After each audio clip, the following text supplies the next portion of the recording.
Hello everyone, welcome back to Beyond the Veil Tarot and Astrology. My name is Candice Marie. Thanks for joining me. Happy Friday. We are live here on December 5th, 2025, doing astrological readings on this full moon in Gemini that we just had yesterday. So if you guys can see me, give me a thumbs up, like the stream, and while you're here, please subscribe to the channel.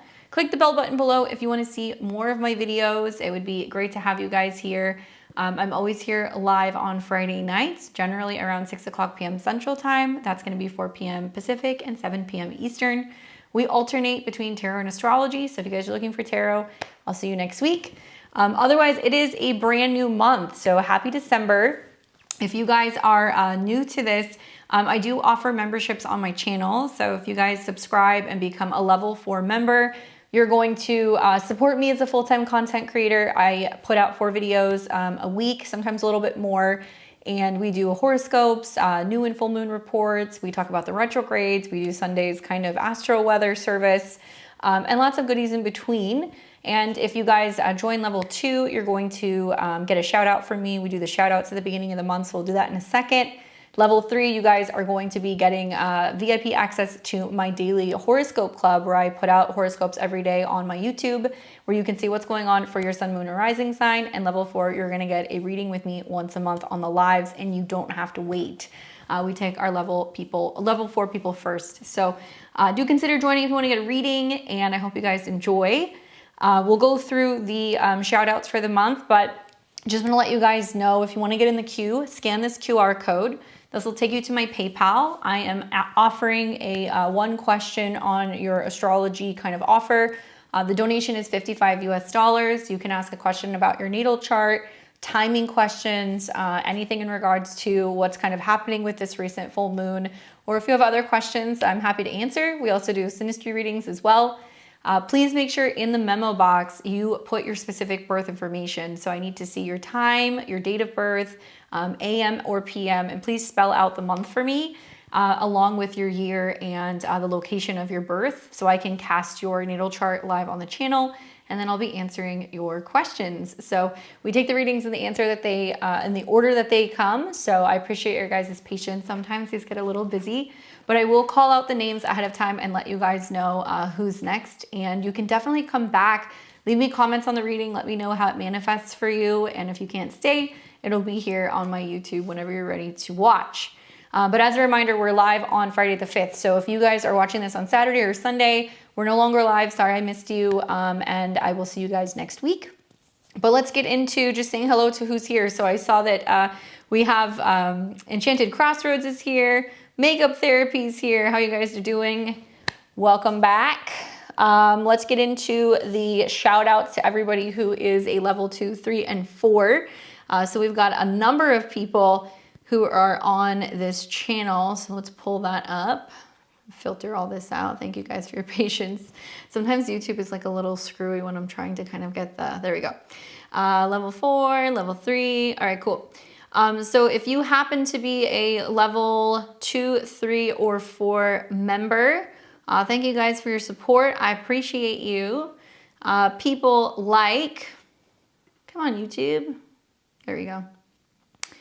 People like, we've got Script Shaman, Amanda, we have got Herdum, Ari J, Contessa the Divine, Haley, Donald Seals, Neo America, we've got New Me, Joan Berry, Vicky Taylor, Enchanted Crossroads. We've also got, let's see who else.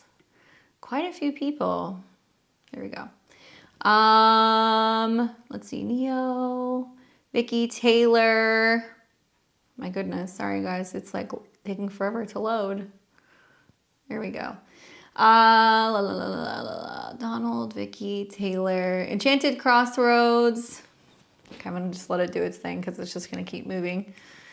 Who else? We've got Miss Pena, Sharon Grant, the Braveheart, Alicia. We've got Nancy, Melissa, Kathy, Always Lauren, Janie Doe. We have got Katie, Miss Taliba, Grow Up Together. We've got Phoenix, Darlene, master metaphysician. We've got Claire. Who else? Come on. And let's go back to the last page. Make sure I didn't miss anybody. Jessica Adams, Julie Lemire, Smoky Brown Eyes, Rosie. We've got Patty, the Zerai. Miss Dream Deconstruct. We have got, let's see, go to the next one. Who else? I think I got everybody. So if I missed your name, I apologize, but it looks like we got just about everyone. Phoenix Moon is on there. And I think that's everyone. So thank you guys to the level 2, 3, and 4 for your guys' support. I appreciate you.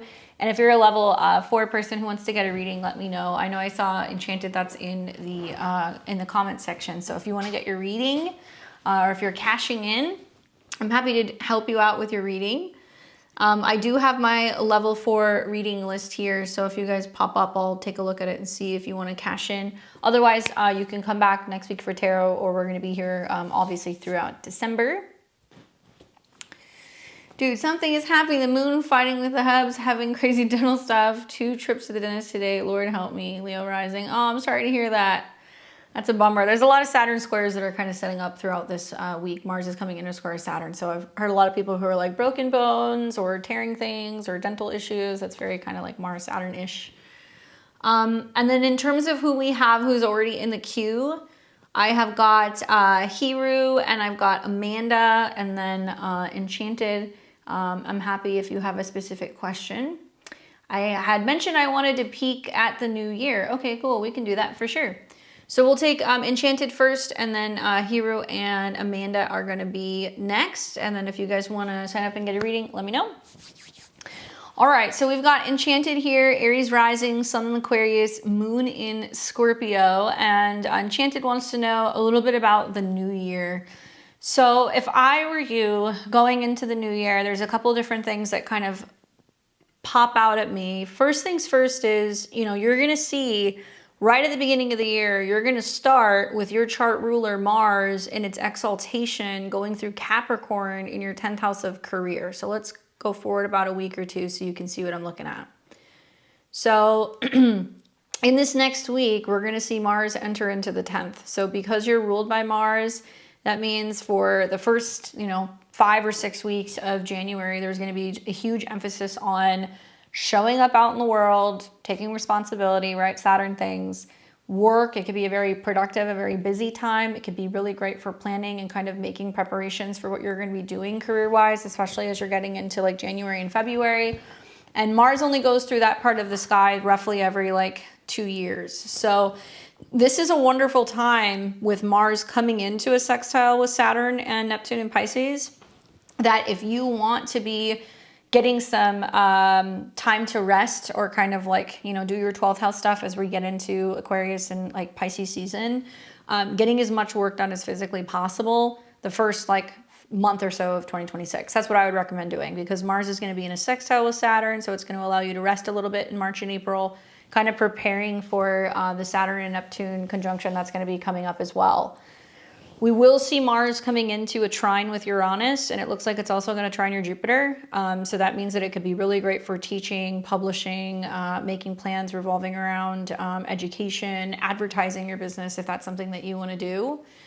And as Saturn and Mars start coming into a sextile, it's also about, if you're in a spiritual business, if you're anything that's about compassionate work, intuitive work, anything that's about, giving to other people, helping other people, you'll be able to navigate that a little bit more smoothly. And you're going to feel that you're kind of intuitively led to make some professional kind of changes.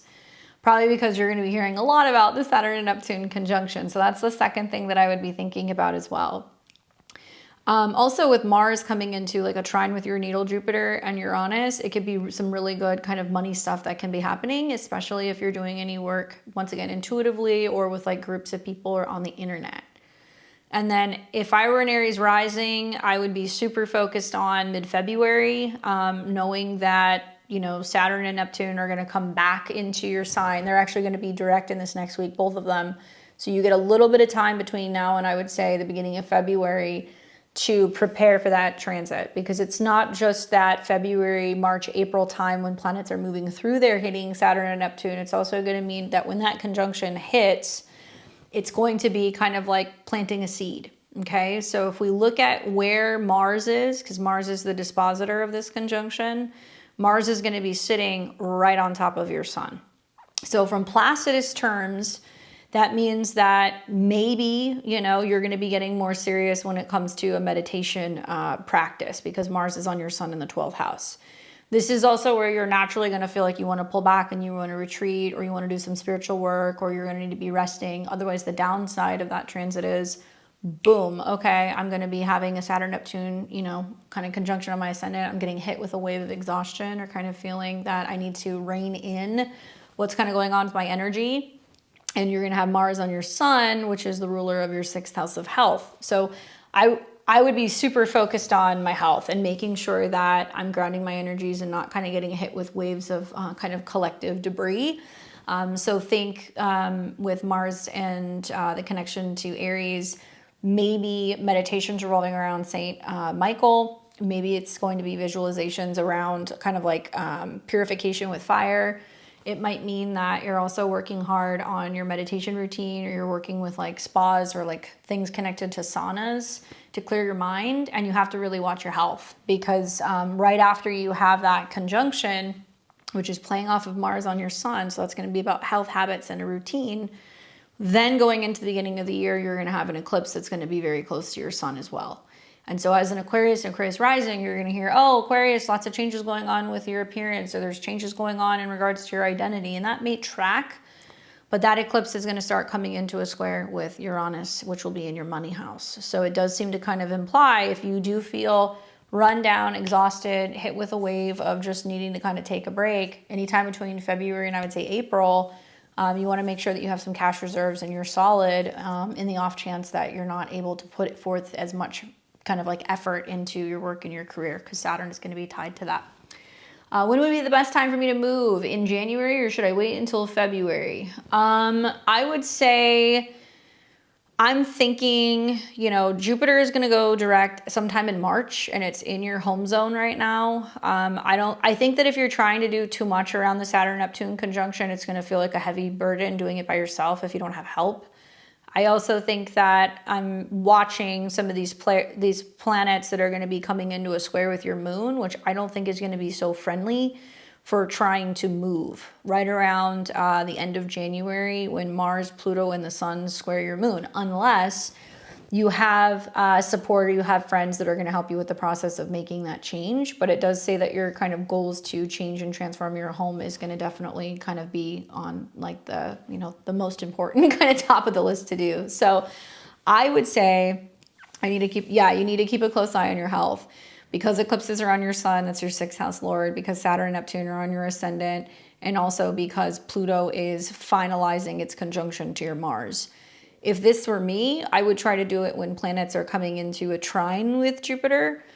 So I would wait maybe until, you know, Venus, the Sun, and also Mercury are at least by sign coming into the same element as Cancer. And there will be a Mercury retrograde there. So I could see definitely the end of February into March as like you going, oh, I'm unpacking my closet, or I'm reorganizing my bedroom, or I'm, you know, trying to find things in boxes. But that Mercury retrograde, I think you can navigate because it's being influenced by Jupiter. So for example, if you're really wanting to be specific, I would say maybe do this either right after the new moon. So like right around February 18th, while the moon is still conjunct Venus and Mercury and it's trining Jupiter. That would be a good time to start the moving process. And then you could use the Mercury retrograde to kind of unpack everything and get everything in order by the end of February. And then Mercury will go retrograde in your 12th house. So some things might feel a little discombobulated and disorganized, but at least it's going to be more positively influenced by the Jupiter trine. And Mars will be on your sun. So I do think that there may be some other friends or community or people who might be kind of helping you with that if you are planning on kind of making a move. But definitely end of February going into March, I think would be better timing for that. And wow, I mean, it's almost like 2026 is like a graduation year for you, because you're going to have Pluto finally no longer squaring your moon. So you'll probably overcome some of the challenges with changing your home. You're going to have Mars That's finally not under Pluto's thumb. So that's going to really help you evolve and like going through now this kind of upgrade period in regards to your goals and also like your friendships. And then the final act is going to be Saturn and Neptune moving away from your ascendant, which is going to start happening as you're kind of getting into late February and March. And I would definitely be keeping an eye on when Mars goes into Aries, because you're going to see Mars going into your home sign, and there's going to be planets that are going to be dancing with Saturn and Neptune. So that could also be some health stuff. So I would be keeping an eye on when the sun is coming into conjunction with Neptune, right around like the 22nd, 23rd, 24th of March, particularly with health. And then also when you see Mars coming into conjunction with Saturn and Neptune on your ascendant as well. This is some health related stuff, and that'll be April 9th through what appears to be more or less about the 20th. Mars and Saturn are going to sit at a 7 on your ascendant, and that's going to be about the relationship to yourself and not needing to feel like you need to overextend yourself. And also this is about taking care of skin, teeth, bones, anything like that. Be keeping an eye on things that are connected to inflammation, because you're also going through your Chiron return next year.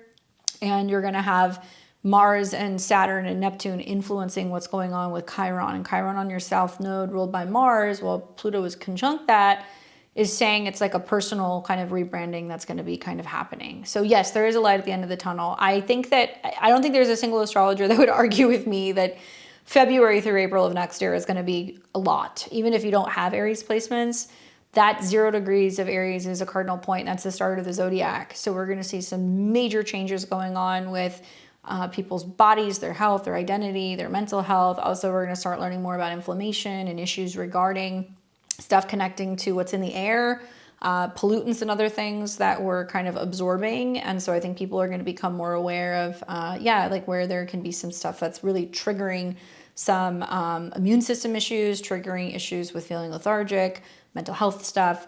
So I think once you kind of get to April, you're good. Like if this were my chart, I would go into this being like, okay, I have a game plan. I'll move at the end of February going into March.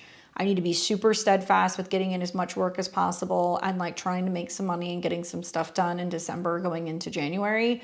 Stash the cash away and then start focusing on really watching your health mid-February, and then maybe during that Mercury retrograde, taking your time with the move, resting, not doing too much, so you can hit the ground running at the end of April. So if you do need to take it easy for a month or two, you're going to be, I think, better prepared for that. And then I would be learning about your Chiron return in the first house. With Chiron conjunct the south node and it being ruled by Mars, and Mars is in your 11th, it means that this is about you finding tribe and community and not feeling like an outsider and not feeling like you're rejected or you're alone, and learning to tend and heal to your own wounds and accepting yourself for some of the flaws, and maybe even clearing out some of the past life kind of karma, because Chiron's on the south node. And it's going to be initiating you into the next several years of Saturn, where I think you're going to learn a lot of self-healing techniques and modalities that you might be learning in a group setting. And that's kind of playing off of, Pluto being in your 5th house. And we'll see that very rare and unusual kind of bisextile that'll happen where Pluto's going to sextile Saturn and Neptune. So transformation going on with your goals is going to help you get more clear about yourself. You going through this really powerful Saturn-Neptune conjunction is then going to sextile Uranus, and it's going to prompt you to be learning and connecting with other people, be that online or like in your local community. So it's there could be workshops, there could be connecting with new people, learning about healing, and really feeling like you're shedding any insecurities that you may potentially have. And then Saturn is going to conjunct your Venus on your ascendant as well. So it's like a lot of like self-love and needing to be in balance with yourself, and knowing that, knowing your worth, I think is probably part of what this is going to be about as well. So it's crazy how everything is saying the same thing. Pluto hitting your Mars is talking about your goals, Saturn hitting your Venus, relationship to yourself, them all sextiling each other. I mean, you have planets in all of the places where everything is kind of getting lit up collectively. And this is why I always say that like Aries risings are almost like little mini avatars or kind of like archetypes for what's going on in the world collectively. Whatever we're seeing in the world, you're kind of feeling. So you're going to have the opportunity to be, I think, a visionary or a leader, or you're going to be showing people some sense of independence or do-it-yourself energy, or some kind of bravery that people are going to admire, and it can inspire other people. So I'd like to see you around other people so you can really make the most of that transit next year. And then obviously Saturn trine Saturn, right? So that's good, especially for creativity and self-expression. So, I mean, the first 4 months of 2026 is just going to kind of go off with a bang. But you'll have to let me know what happens. I mean, I know you'll be around, but those of us who have, planets at 0 degrees of Aries or angles at 0 degrees of Aries, it's definitely going to be a big turning point, because for you, it's going to square every angle of your chart. And I'm looking at your chart from Placidus. I'm not looking at it from whole sign. And I'll tell you what my astrologer said to me a really long time ago. They said, well, typically people who have 0 degrees cardinal signs on the 4 points means that they're gonna get recognized. They're gonna be famous for something at some point in their life. They're gonna be, they're gonna be seen, or they're gonna be kind of on the world stage. So you may have an opportunity to have a breakthrough and have quite a bit of visibility in what it is you're doing. So I would be taking the themes of Saturn, your career, your professional kind of reputation, Neptune, which is about your vision and your dreams, and also your intuition, putting it together at that 0 point. And it basically means that there is going to be this sense of kind of introducing the upgraded kind of version of you to the world, maybe sharing your visions or your predictions or your kind of beliefs with other people, and you might get some recognition for it. So I have those 0 degree points too, and I've seen there's been some like weird things in my life where I'll just talk about something and then all of a sudden it gets like really big on the internet, or everybody starts kind of talking about it or kind of sharing it, and it's just the 0 degree points. It's just whenever there are planets there, things are going to get triggered and they're going to get activated. So I don't know, maybe this is going to be your moment to start sharing your visions for the future with other people. Hopefully that's helpful for you. All right, so let's see, who else do we have here? So we have Hiru, we have, after Hiru, we've got Amanda, and it looks like Katie and Mandy popped in there too, so I'll add you guys to my list. All right, so for Hiru, thank you for your generosity. I appreciate you. That was really kind of you. Hiru said, let's see, living in London, general reading, what to expect in 2026, anything I should look out for, anything good happening to me. Thank you for everything this year. Your readings have meant a lot. Well, I appreciate you. So, obviously Leo rising, sun in Cancer, and your moon is in Libra. So solar transits are going to be really significant. There's a lot going on this year. I just don't think you quite see it yet. And so I would say to a Cancer sun, Leo rising, with Jupiter being on your sun, your chart lord in the 12th, I'd be like, there are some really good things that are yet to come. You have to visualize them first. You have to believe first. You have to have a strong sense of faith. There has to be a really good spiritual practice. There is a sense of isolation and loneliness that naturally comes with the 12th house, because it's like separation. So even if you're in a crowded room, you might feel kind of isolated or alone. And that's going to start to turn as you're getting into the summer, when Jupiter goes into Leo, when you start seeing eclipses in August in Leo. That's when you're going to have like your big kind of like coming out party, that the things that you've been visualizing, hoping for, praying for, or working on behind the scenes are now going to start to come to fruition. So what does Jupiter bring? Well, you go back and think about what happened in, I would say, what is that, 2014? So think about what happened in 2014. That was the last time that Jupiter went through this part of your chart.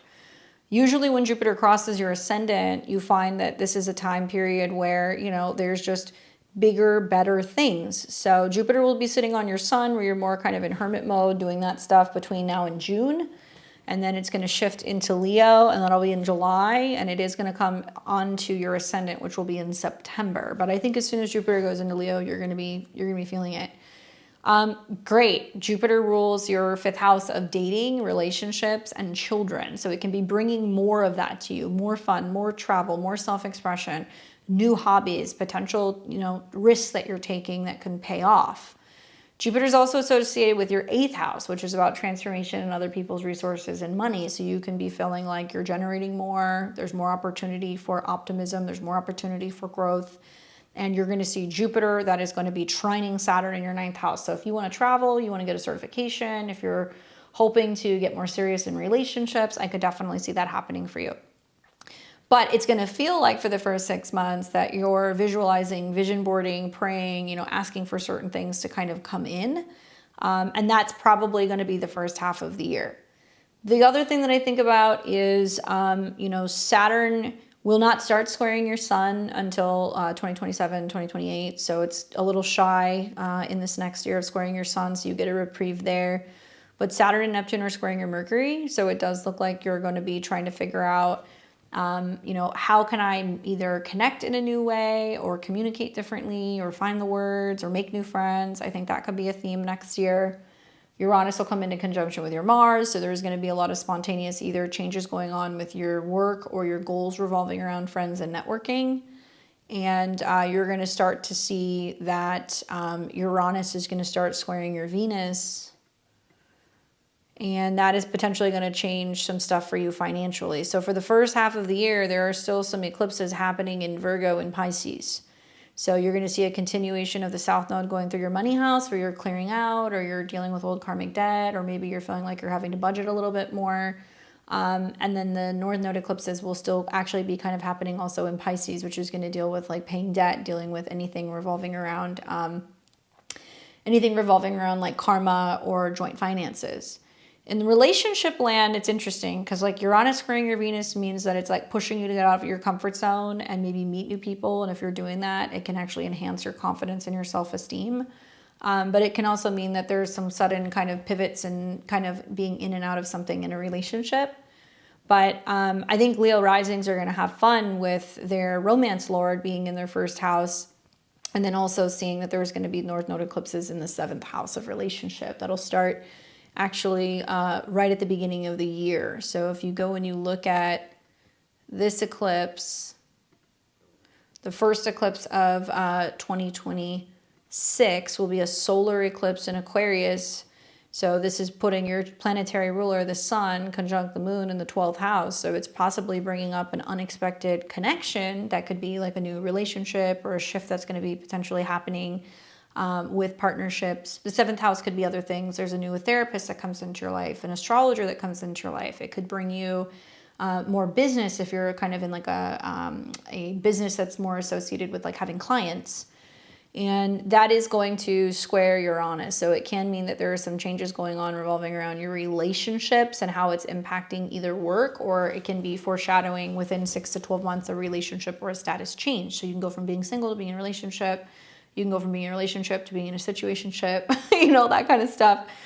It does look like not only are you having these eclipses in your 7th house, but Saturn is about to receive a conjunction, or it's receiving a conjunction actually to the North Node now.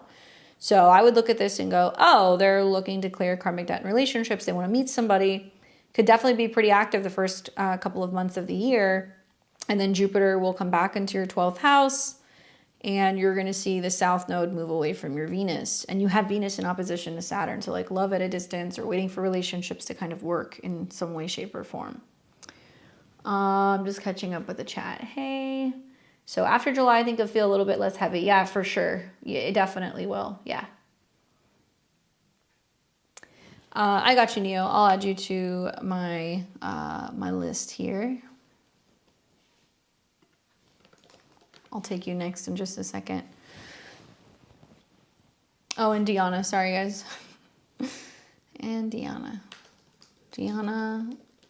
And we'll take Deanna, we'll take Neo, and then we'll take Amanda.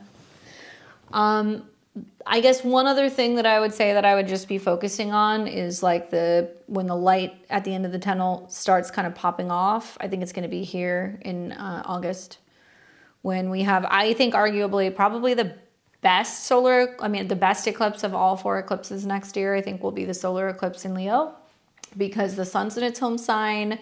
It is a South Node eclipse, so there is a sense of out with the old, in with the new, but it's a solar eclipse, so it's going to be action oriented.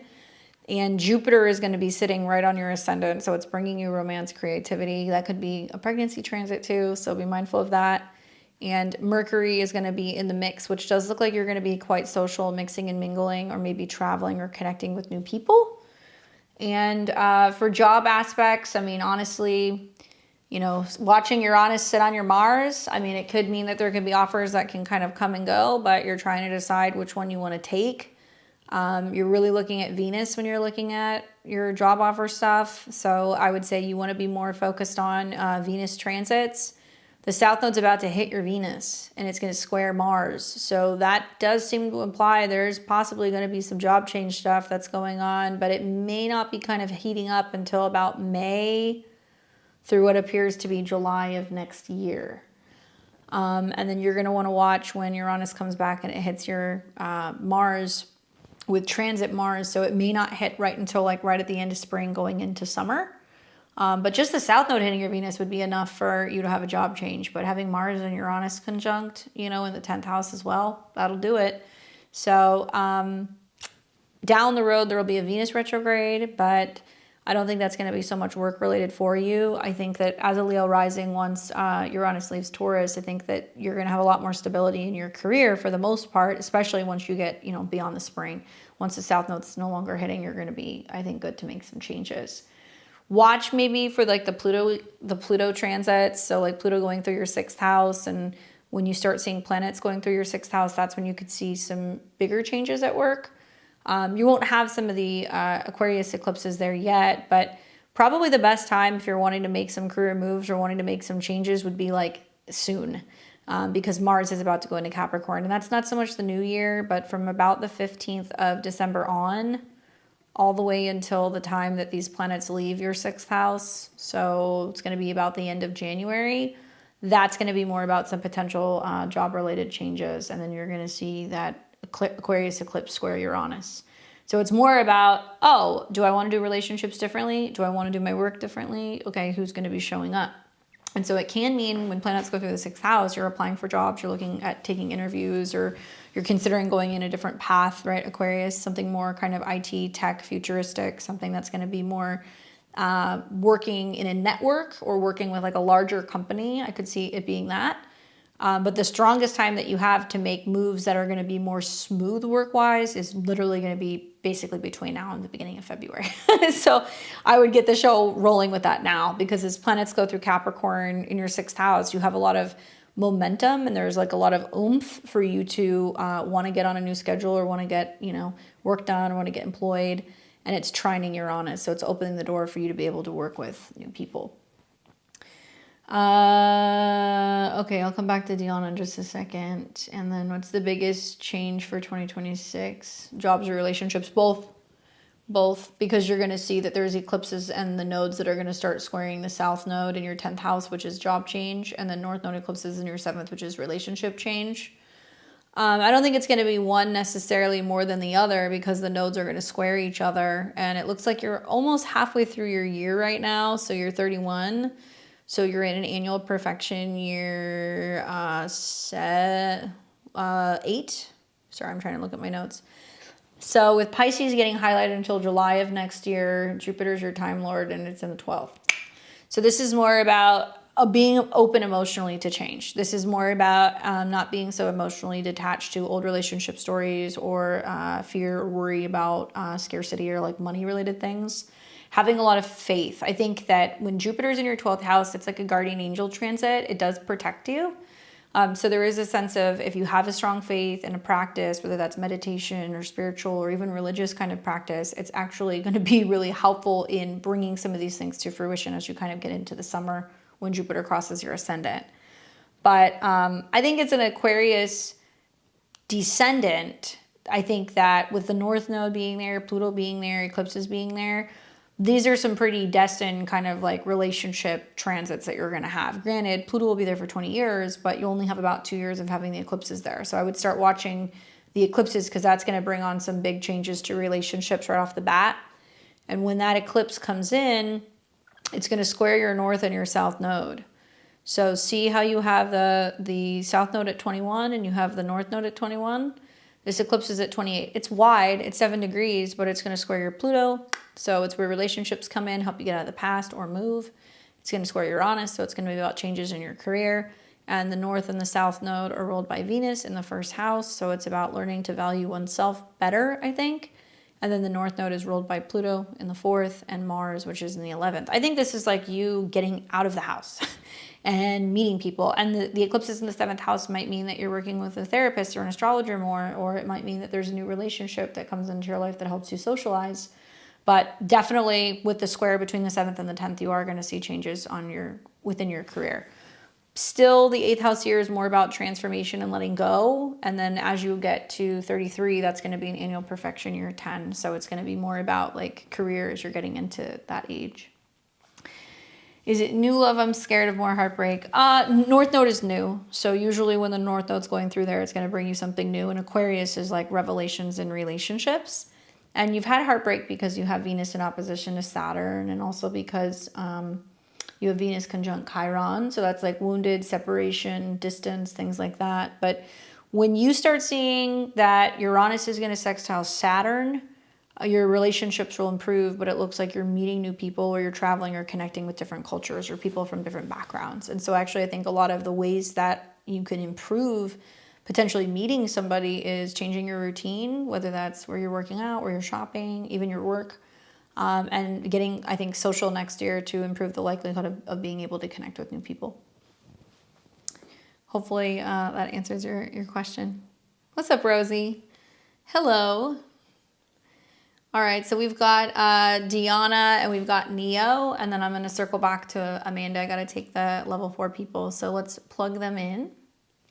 You're welcome. All right, so let's pull that up. Let's take a look here. So Deanna says, let's find her. There she is. Checking in. Whatever you can tell me about career and work, I just feel burnt. There's instability in my work. A side business has slowed, so I'm just bummed. Any new job prospects, please? I've been, okay, there we go. That's the other person. And then I'm just bummed. We'll be in Ireland 12/17 to January 12th. Birthday will be there and just need some encouragement or helpful tips. We want to grow roots somewhere. Okay, gotcha. Well, I mean, any Leo or Leo risings that are listening, the time is like the next 2 months work-wise. And so it does kind of correspond with the time that you're going to be gone. Granted, if you look at your chart, Deanna, you know, you have 21 on the descendant, so you're going to have a little bit more time maybe than most Leo risings because it's later. But when I'm looking at your work, I'm looking at Venus. Okay, so something that is going to happen that is going to be playing out in December is you're going to see planets going through Sagittarius. So the 5th house for you, whole sign, just to make it easy, is my boyfriend, my creative business, my hobby, my joy, anything that I create. And we're going to see all of this positive, optimistic Sagittarius energy flood through your 5th house and trine your ascendant. So it is about you finding ways to get creative and stay optimistic. However, it's all going to start squaring Saturn and Neptune. So you're going to be like, where's the money? Why is it not coming in? You know, or I'm not seeing as many transactions, or people are not spending as much, or things have kind of slowed down. Mars is about your action and creativity here, and the square to Saturn is whether or not you feel supported. The sun's going to come into a square with Saturn, and then you're going to see Venus and Mercury do the same thing. So there is a sense of you going, I'm going to prioritize the 5th house because it's a superior square. So being with my boyfriend, traveling, Sag, you know, focusing on getting creative, or finding ways to creatively kind of overcome some of the challenges with money. And then right after that, square kind of concludes or completes. Most of this is going to be pretty much done by the end of the month. Then you're going to see planets enter into Capricorn. So, you know, Mars going into Capricorn is great for a Leo rising because that's going to mean that you have a lot of motivation and willingness to kind of get things done. You're going to feel like it's important for you to be on task and have a routine, and that there is work to be done. It's good for physical stuff. It's good for health stuff too. But you're going to see it throughout the month of January into February start coming into a trine with Uranus. So this is super busy the whole first month of the year. And then when everything shifts and it goes into Aquarius, then it's going to be a different ball game, because now it's going to represent, now I'm adapting to a new schedule, and now I'm working a new routine, or now there's going to be a shift with a new job. You will also have an eclipse that's going to be on your descendant. So you're later. So a lot of this is going to be more work related. And then you'll see the relationship stuff as you're getting into like late February going into March.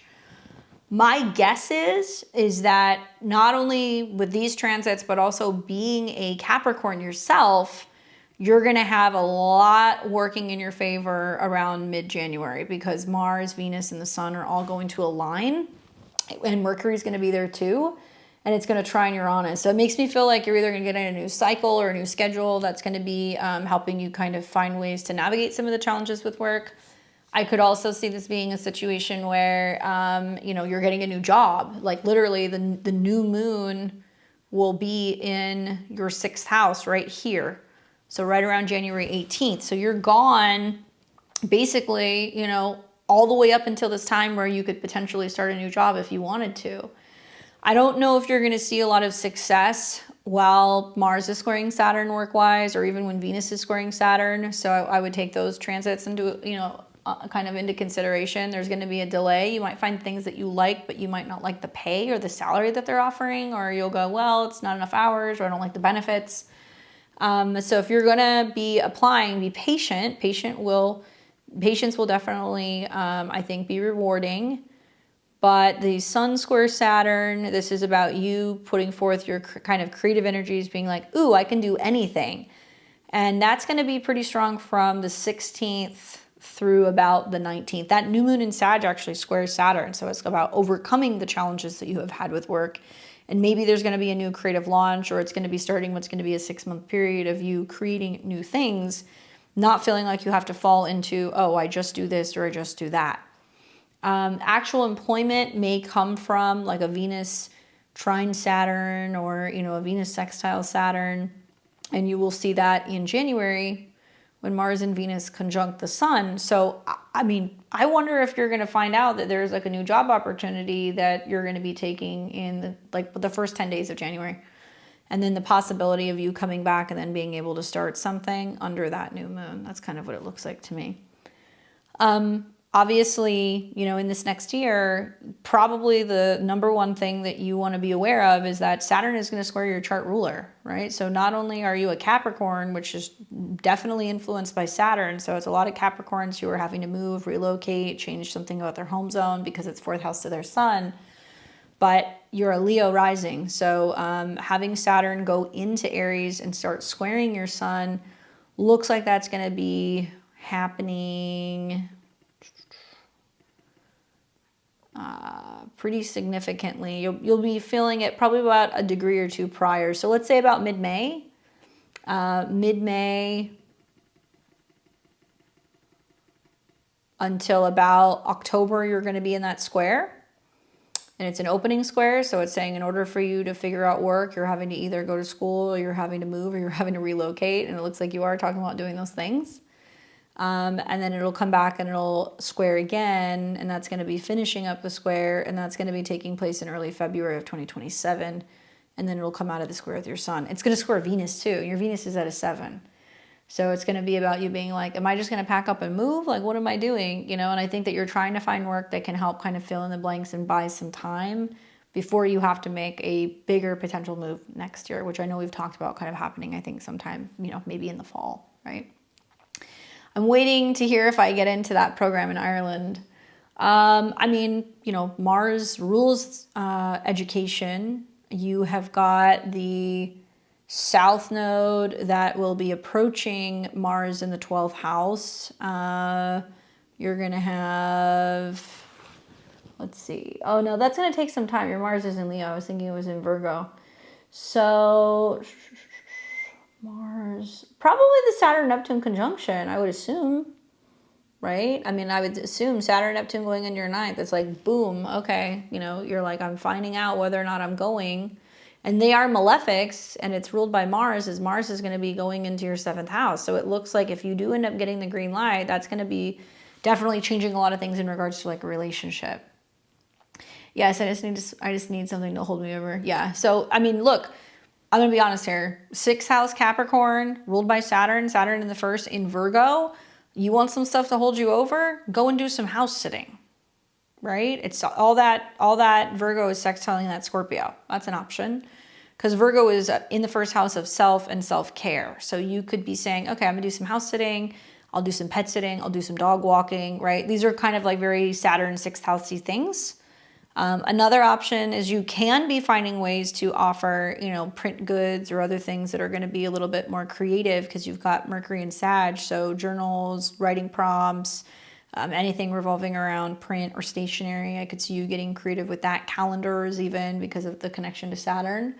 But I think that if you're finding some kind of flexibility in what you're willing to do over the next couple of months, just until you can get past this retrograde in your 8th house, I think that finances will probably be a little bit better as you're getting into like April and May. And then by then you should know whether or not you're going, and then you're going to be making plans to kind of like segue and prepare for the move, right? So hopefully that's helpful in giving you some insight into some of the stuff that's going on. I would encourage you to go and learn about Saturn transiting your South Node in the 8th. Because I think that being that it's at a 10 in Aries, it's going to represent your relationship with other people and like their money and like whether or not they're stepping up or helping you, or if people are paying you enough, or if they're trying to kind of shortchange you, or if a partner is contributing enough. That might be a theme. And obviously with Saturn coming into a square with your Venus, you have to kind of keep an eye on your health. That's going to be really important, making sure that you're not getting so worried and kind of burnt out over what's going on with the work situation that it's negatively impacting you. I would be coming up with a routine that you can stick to. I mean, obviously you're going to Ireland pretty soon, but this is about making sure that you are being active, or you are still working, or you are still maintaining some kind of schedule or dietary or health related kind of routine, and doing that even if you're not working, right? Because all that's going to sextile Saturn. It's also good for just really prioritizing your health emotionally, psychologically, and certainly being out in the cold, I think, is a good remedy for Capricorn. It's like you're out there, you're in the hills, you're hiking around, you're doing stuff, you know? So even though it's going to be freezing, that could actually be really good medicine for you. Just make sure that, you know, you're taking care of like the bones and the joints and all that stuff, because it's going to start squaring Pluto and your moon in the 3rd. So you could be having some like arthritis stuff going on with like knees, or stuff going on with hands. So make sure you stay bundled up. Hopefully that's helpful. All right, let's pull up Neo. What's up, Neo? Let me see if I can pull up your chart here. And those of you guys who are still popping in, if you want to get a reading, let me know. You can scan the QR code and you can get in the queue. All right, so let's pull up your chart. December 1st, 89 in Chicago. Well, happy belated. And that was at 12:57 p.m. Chicago.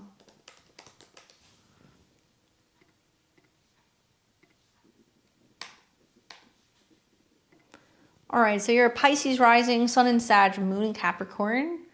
And Neo says, happy December. Birthday was the 1st. Would love to look at solar return with emphasis on love. Spent my birthday in Anaheim. Where do you live though? Oh, it's Coco. I was like, what?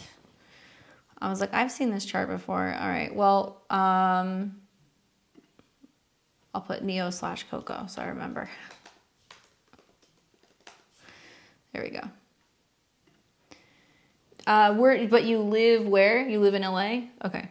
Because I actually base the lunar return or the solar return off of where you live. I'm not one of those people who believes that spending a day or 2 or 3 in one location is going to majorly influence your solar return. I think you need to be there for 2 years to really see the effects of that. So let's look at the return chart.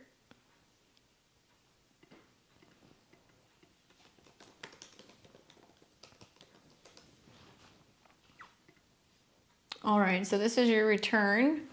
I've got you here, Scorpio rising with obviously the Sun in Sag. That's your solar return. Your moon is in Aries in the 6th house.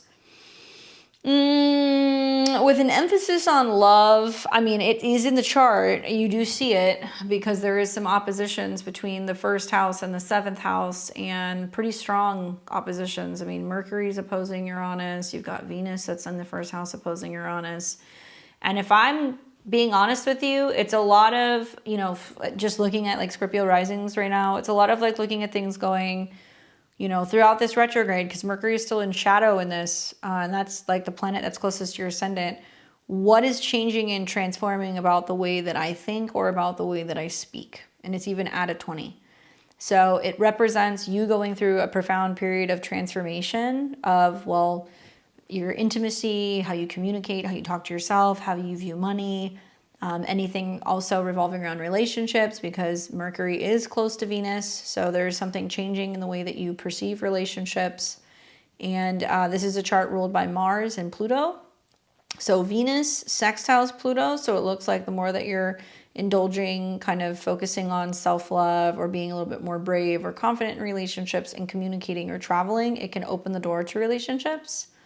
And also, oops, sorry guys.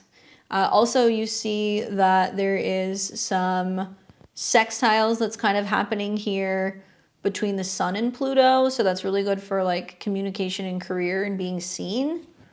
What I'm not crazy about is probably that Mars is squaring Saturn, or it's coming into a square with Saturn. So it does kind of highlight like working through some financial challenges. Be careful with spending money and budgeting and burning through things, or spending a lot of money on hobbies or like extracurriculars.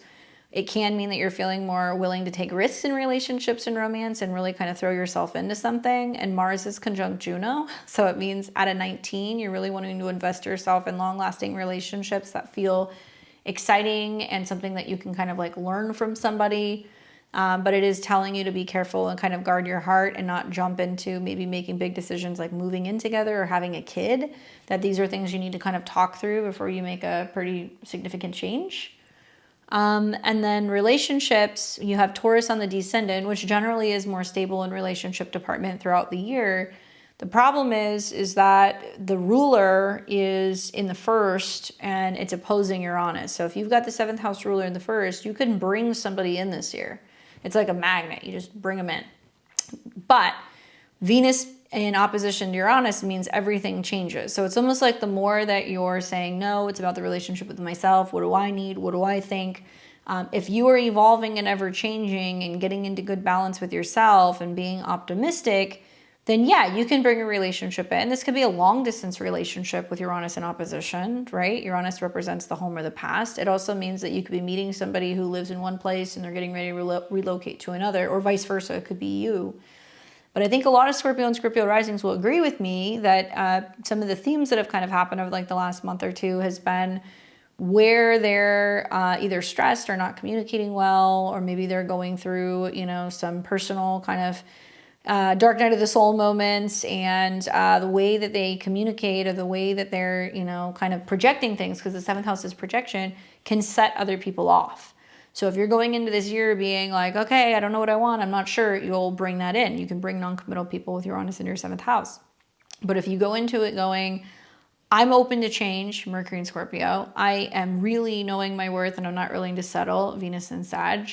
And then the Sun in the 1st house is like main character energy. You know, somebody can see you and they can see the way that you're kind of moving through life, and they can be very attracted to it, and they can just walk right up to you. I like that. Moon and Chiron in the 6th house. The one thing that I would watch for is like health issues revolving around migraines, headaches, sinus issues, inflammation, gut problems, things connected to that, changes with job. And this in conjunction Queen Conjunct Mercury. So like anxiety or stress can actually bring on like rashes or like health related issues. And then this is obviously retrograde. So there could be like a pretty dramatic reevaluation of like old relationship themes, or even sometimes somebody coming back to you. Even Saturn and Neptune sit in the 5th house. So that could mean that there's somebody who comes back to you. So whether it's from this lifetime, or it's somebody from, you know, like a karmic relationships type of dynamic, it could bring somebody in as well. But even in spite of Venus in opposition to Uranus, it's still slightly trining Saturn and Neptune. So it could bring some good romantic stuff, particularly I would say about March through maybe end of May going into June. And then on the other side of this, it's also trining Jupiter. So that's about, you know, really expanding the way that you look at your beliefs when it comes to relationships and partnerships and like romance. You'd have to look more than just the solar return. You want to look at, well, what is my annual perfection? You know, how old am I this year? What house is getting highlighted? I would want to go and look at laying the natal chart over the solar return. I think that that's a really easy way to take a look at stuff and go, well, what's kind of lining up? We'll look at the chart. It moves your natal Pluto to the ascendant. So it's highlighting what I was saying, changing and transforming the self. the way that you look at the past 16, and also anything revolving around health and habits. And that's also highlighted in your 6th. The natal moon and Venus move to the 3rd. So there can be a lot of communication about love and values. Trining your 7th house, not bad. You've got the North Node in the 4th, maybe some big changes at home and with family. That's pretty likely. And then you've got the South Node on the midheaven. So this could be some changes in regards to your direction with your career. So there's no guarantee. I feel like if there was a Sun or Jupiter or Venus in the 7th house, I'd be like slam dunk relationship here. But I think with Uranus in the 7th house opposing stuff, it's more about, are you ready to make some changes in the way that you're approaching relationships? And do you know what you want? If you don't, you can keep bringing in people who are kind of Uranian and like very erratic and all over the place. But also Uranus in the 7th house can be a year where somebody comes in that knocks you off your socks and it totally changes the way that you look at relationships. But there's no guarantee in terms of stability. Saturn and Neptune is also wanting you to get really clear about what it is that you want to create in relationship, right? And so I would broaden my horizons a little bit, maybe be willing to travel or meet people outside of your usual kind of hangouts. I think that would be a good way to kind of work with the Uranus sextile Jupiter, and also the Venus in opposition to Uranus as well.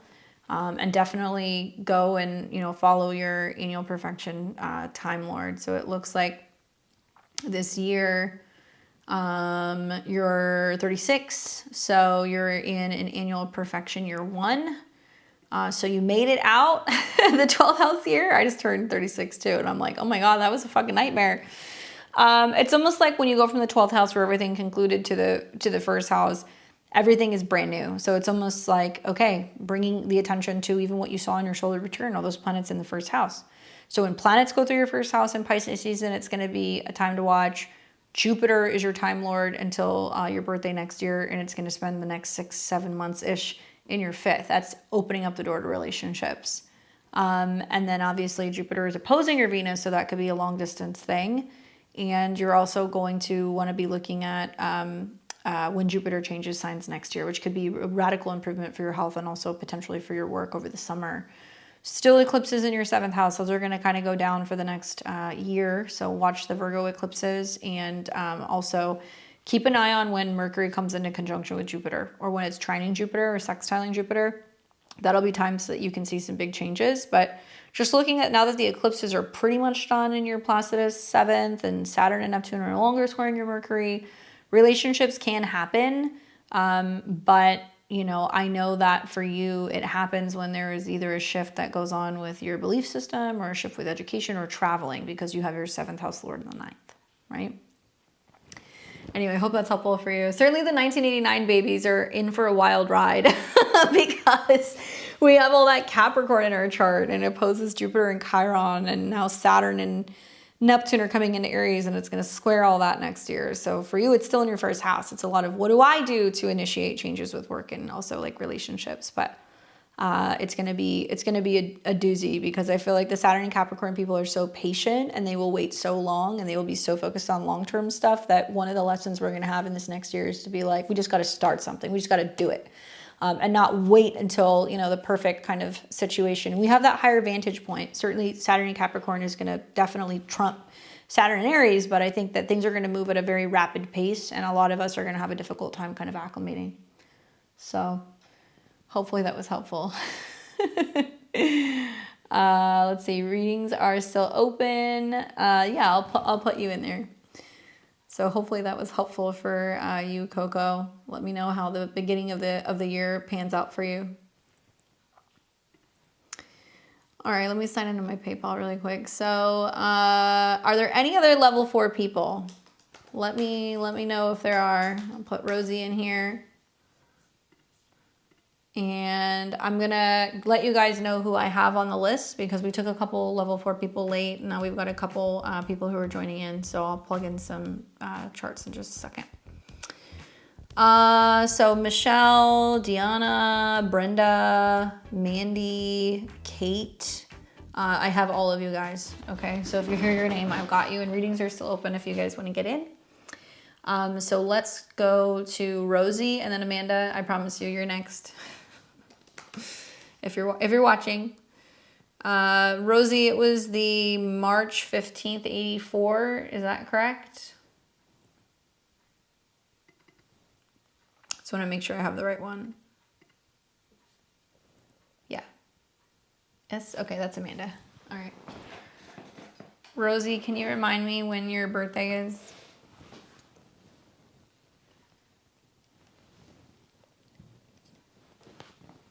I'm pretty sure it's this one. I just don't want to do the reading unless I know for sure, because I don't save everybody. Okay. So you want me to look at any red flags in December or January? Yeah, I mean, funny red flag. I mean, I think of like Mars going into Sagittarius, squaring Saturn is like, yeah, that's definitely a red flag, quite literally for a Capricorn rising chart. So both from the Pisces perspective, it's difficult because it's squaring all your Pisces stuff. And then also from being a Capricorn rising, having Saturn squaring with Mars coming into superior position, is definitely a lot of needing to watch out for stuff, more so in December rather than in January. I think things really do start to improve, especially for Cap risings in January, because you're going to see that, you know, there's going to be Mars, Venus, the sun, all moving through your sign. So it's going to be good for personal vitality, attraction, all that good stuff. But it's going to get a little gnarly there right before you get into Capricorn season. So I talk about this a lot on my Astro Weather on Sunday. I do recommend listening to it when it comes out. But basically you've got Mars over the next couple of days is building into a square with Saturn, which rules your body and it rules your money. And when planets are going through Sagittarius, if you're a Capricorn rising, this is that time of the year where everything is getting filtered out and it feels like things are kind of like confusing, or things are feeling kind of limited, or maybe you need a little bit more private time or some time kind of like away from it all, because the 12th house is where we go and seek solitude. So whether you're sleeping more, or you just want some privacy, or you're feeling under the weather, or you're kind of bugging out, like these things can happen. It's all being influenced also by Jupiter. So Jupiter sitting in your 7th house, that's literally like your astrologer being like, hey, watch out for these things that may happen. But it could be conversations you have with people where they reveal their true colors. It can also mean that the 12th house is like dealing with feeling under the weather, going to the doctor, you know, having to go to the hospital. Obviously, hope not. And it can be about hidden enemies revealing themselves to you, and things are kind of doing behind the scenes. So people who you think support you or want to be in a relationship with you, or people who want good things for you, you're going to start to have dreams, intuitive hits, or feelings that's just like something is off here. And it's going to be you asking yourself, with the squares to Saturn in your 3rd, do I say something? Do I ask them? You know, do I bring it up? Do I not? And I would really advise you, probably from the time that Mars hits 24, so literally the 7th of December, until it comes out of a square with both Saturn and Neptune, because Neptune is your co-ruler as a Pisces. So until about the 13th of December, like, you know, you could have nightmares, you could be feeling tired, there can be a sense of people saying some things or doing some things that take you by surprise. Just be aware of where those Neptune squares can be like a bit of a stinker, and it can kind of run you down. And then you're going to hear for Pisces or Pisces risings that it's like a bunch of work stuff that's going on. So it can be a little bit of both that's happening. Once Mars gets out of Capricorn, it gets out of Sagittarius and it gets into Capricorn like around the 14th or the 15th, then things start to kind of improve. Now, this means that you have more action, more motivation, more willingness to make changes. Then the sun comes into your sign around the 20th, 21st. Then Venus is going to come into your sign. And I really feel like by Christmas, things begin to feel a little bit smoother. When Mercury is also out of the square with Saturn, and now Mercury is then sitting in your 1st house around the 2nd of January on, things get even better. And I think that the way that you're moving through things is with a sense of renewed energy, feeling a little bit better grounded, feeling a little bit more responsible or capable of handling things. And like, I think you're just going to have a lot better energy personally. And all that's going to start sextiling Pisces. So as like a Capricorn rising, you're going to feel, well, I can communicate and I am confident. And now Saturn and Neptune are moving away from my sun. So you're kind of graduating from your Saturn transits. And then January is just pretty kick-ass. Other than the fact that going into February, you'll have a money eclipse that's going to be very close to your Venus in the 2nd house. There's like a lot of new money themes and lessons revolving around your own personal values that's going to show up. And obviously in mid-February, you have Saturn hitting your Mercury, which is your health and work lord.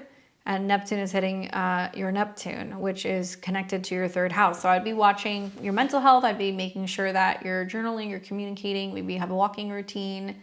Breath work can be really helpful.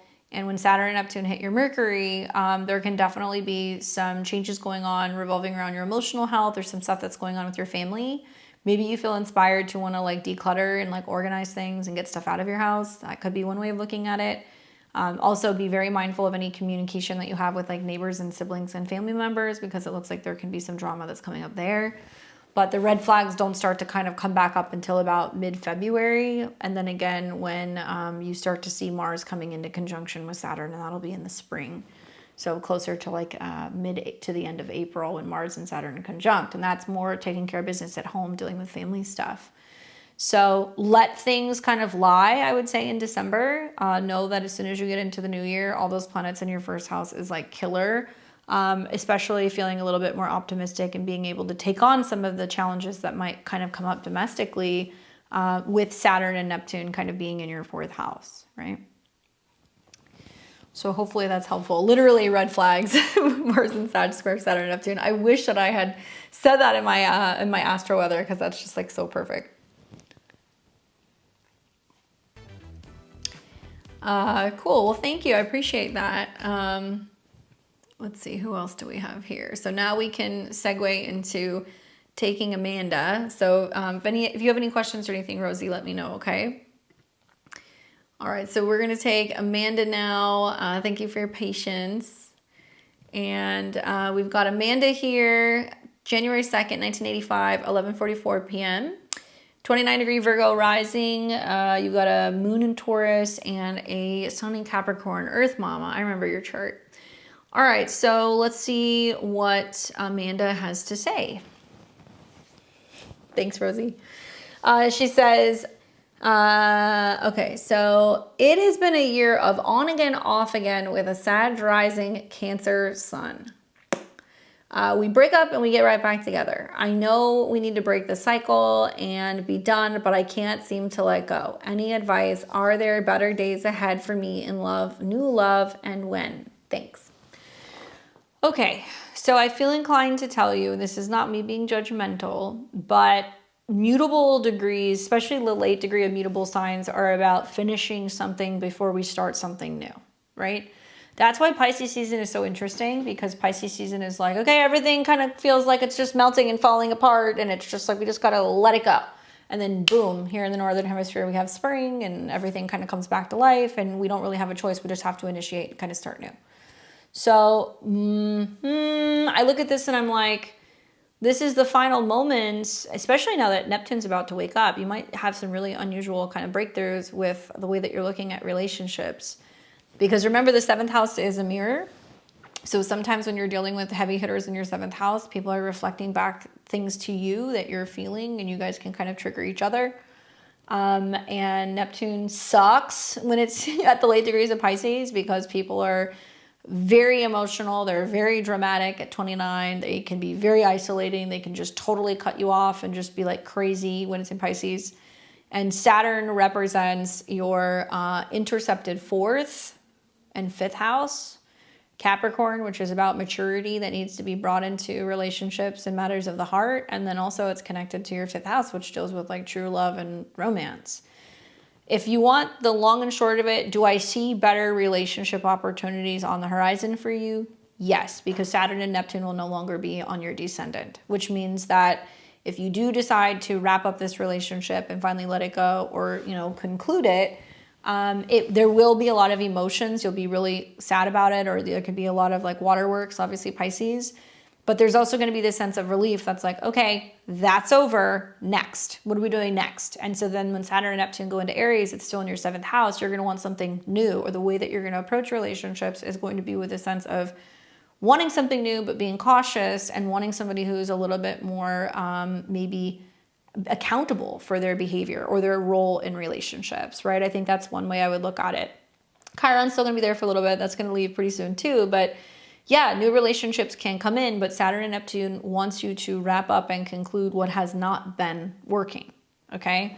And when you have a positive Jupiter transit or Neptune transit, you'll see something else that will start to kind of unfold in relationships. Girl, Pluto's going to be in your 5th house. You're going to start having eclipses around your Venus. You're going to see that Saturn and Neptune in your 7th are going to sextile your Pluto. Saturn and Neptune are going to start squaring your Neptune. I mean, I look at this and I'm like, let me ask you a question. How long have you guys been together? And I know you told me they're a Sag rising, so they've had a Mercury retrograde on their ascendant, so there's been a lot of back and forth in a relationship and they're confused. Jupiter is on their sun, which means that in the 8th house, there is some reluctance to want to be vulnerable or transparent or, you know, be talking about the future of getting married or committing or these types of things. And it is possible that with Uranus going into the 7th house, you're their Uranus transit that's trying to talk to them about the future or trying to get through to them. And it's just like ricocheting all over the place. Because I'm more focused on your chart, next year when Saturn and Neptune come together in February and March and April and they start squaring your Neptune, you're going to look at this person very differently. And you're probably going to be like, why am I chasing somebody who's not ready to give me what I want? And Saturn and Neptune in the 7th house in Aries is that if they are going to show up and be serious in a relationship, they have to be independent, brave, courageous, and they have to act masculine. That's not me just saying that because it's a man. I'm saying it's a masculine energy. It's Aries. And if they're avoiding taking responsibility or showing up, or if they're not holding themselves accountable for being a better version of themselves, then you're going to look at it and you're going to go, this isn't for me. And you'll see them in a different light. I also think with Pluto square your natal Pluto at a 4, this is about trying to figure out where you're going with your life. If you do see yourself in a long-term committed relationship, if you do want to get married, if you don't, if you want to settle down, if you want to have kids, whatever, that's going to be stuff that you're going to start looking at. And I think with Pluto in your 5th house, there could be a lot of drama involving children or revolving around a boyfriend. And if you don't feel safe and secure, you know, you can have a heartbreak. That's the truth. But I would be really excited for, I think, finally starting to see, you know, that you're getting into where you're seeing them more clearly and you're not looking at them with rose-colored glasses. And unfortunately, Pisces energy kind of runs away. So when do I see it getting better? The second that you decide that you're not going to be putting them on a pedestal, I would say buckle up, because this next week, now Neptune's going to be direct. So wherever there's been something confusing or they've been back and forth or really emotional, now it's going to start to kind of become more clear whether or not this is going to work or it's going to kind of dissolve. And you may have some good moments here with like planets going into your 5th house. Like it could be better in January and February. But I think as soon as Saturn and Neptune come into conjunction and then you have a Mercury retrograde, the end of February through what appears to be April might be the beginning of the end of this relationship. Especially when Mars and Neptune come into a conjunction. Something can be said because they get angry or something that they do. You know, it can be like, oh, you can't take that back. And like now it's done. And like they're going to be either angry or there's going to be like fits of rage or other things that they're going to do. And you're going to be like, this doesn't feel safe to me, or you're not self-aware. Like I'm out. My child doesn't like him, so that's part of the drama. So there you go. Saturn rules your children, right? So Saturn being in the 5th house, coming into the 7th, like I'm not picking sides, but the chart is basically saying that because of the drama with the kid and Pluto is in a Saturn-based sign, with Saturn Neptune going into the 7th house, if they're just mean to them or they're not being kind or they're not accepting and like working with your kid and seeing it as like an extension of you, you might look at it and go like, I'm good. You know, I hate to be like that. It's not as cut and dry as just your transits. You'd have to look at their stuff too. But would you potentially meet or be with another person? Yeah, but it's like, I think it's getting to the point where there's so much back and forth that a lot of Aries and Scorpio placements can create resentment, and it can be somebody who's becoming resentful to where it's making it more difficult for you to come back from this, right? She said, it's over now, so could something come in that's not him? Yeah, 100%. I mean, I think that if you're wanting to be dating again, Mars, Venus, and the Sun going into Capricorn, you know, end of December all the way through about, I would say, end of January is good for dating. You do still have to be cautious and aware of who you're dealing with until you get outside of that kind of April window, and I would like to see Saturn and Neptune start to separate. And then we're looking at what's going on with either natal Jupiter or transit Jupiter. And Jupiter is going to be in your 10th house. You're most likely to meet people either at work, or you can meet people through like work colleagues or like connections, or spending time with friends. That could also be another way that you could meet someone. And my guess is when you start to see these planets separate in April, you'll have a better understanding of what you want. And it looks like you could meet somebody through some kind of like party or something at the end of June going into July. Or if there's a work change or if there's like a work mixer, you could meet someone because Mercury is going to retrograde right next to Jupiter. And you still have another 2 years of Saturn in your 7th house. So you're still dealing with relational stuff, but you're approaching it more directly and head on. And you're not just kind of waiting around for, like people to decide if they're kind of coming or going. I think the Saturn-Neptune kind of conjunction that's coming is like you getting off of like the crazy train and not wanting to deal with somebody's kind of moods. And new is always the North Node, in my opinion. So I'm looking at this North Node eclipse that's going to be conjunct your Venus right around February 17th, 2026. So that'll plant a seed for 6 to 12 months that could open up the door to a new relationship for you. And it can be right around mid-February. It can be something that's happening down the road closer to like August of next year. But will somebody new come? Yeah, I would just say also, if you're open to it, it can be somebody who's younger because the eclipse is tied to your 5th house. It can also be really putting an emphasis on your kid, and that eclipse is going to square the North and the South Node, and it means that you really have to kind of shake things up in the romance department, even though it might be, getting back into dating, which feels uncomfortable, or, bringing around new people, or, dating in a new way, or be like being online, you're going to have to find some way to do it that is allowing you to get outside of your comfort zone because it's going to square your North and your South Node. And it might be a younger person. You might meet somebody who's super into fitness. You could meet people who are into fishing or being on water, or people who are really into Zen stuff, Taoism, meditation, photography. These are all kind of bringing structure and form, Saturn, to Neptune things. So watch for people who like to do like fishing for sport, or they like to spend time by the water. And maybe you might be somebody who's like involved in like martial arts or something like that. So new hobbies, I would look at this and go and do some new hobbies or get involved in some new things, because it's going to open the door for the likelihood for you to meet somebody where it's going to be this type of person that you're apparently bringing in, I work from home, so I have to do something different. Yeah, and Aquarius in the 5th house is kind of weird. I mean, it means that, you're going to have to follow your Saturn, and Saturn's conjunct the South Node. So like budgeting is a theme. Like you're not going to spend a ton of money on a new hobby. And then Uranus being the modern day ruler, and that's located in the 3rd, like some kind of community group, a book club, a walking club. It can be where you go and you do something that's like fitness and health related. But I think that if you're doing something outside of just being mom or working, it's going to make it more likely for you to meet somebody who has a similar interest as you, right? Hopefully that's helpful. We are calling last call. So after this, no more. And I'm going to start plugging in these other charts. So I've got Katie, Mandy, Brenda, Deanna, and Michelle. Oh, there, I got you, Michelle. March 13th, 83, Toronto. I don't have the time. So if you can send the time, that'll be helpful. And I'm going to go and plug all these charts in right now. So if you guys want to get them in before I'm finished putting these in the next minute. It looks like Zinalda, I got you too. So if you hear your name, that means that I got you. Katie, Mandy, Brenda, Deanna, Michelle, Hassini, Michelle, and Zenadiah. Am I saying that right? All right, so let me go and plug these in.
Zen? Okay, gotcha. Thank you.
All right, so readings are closed.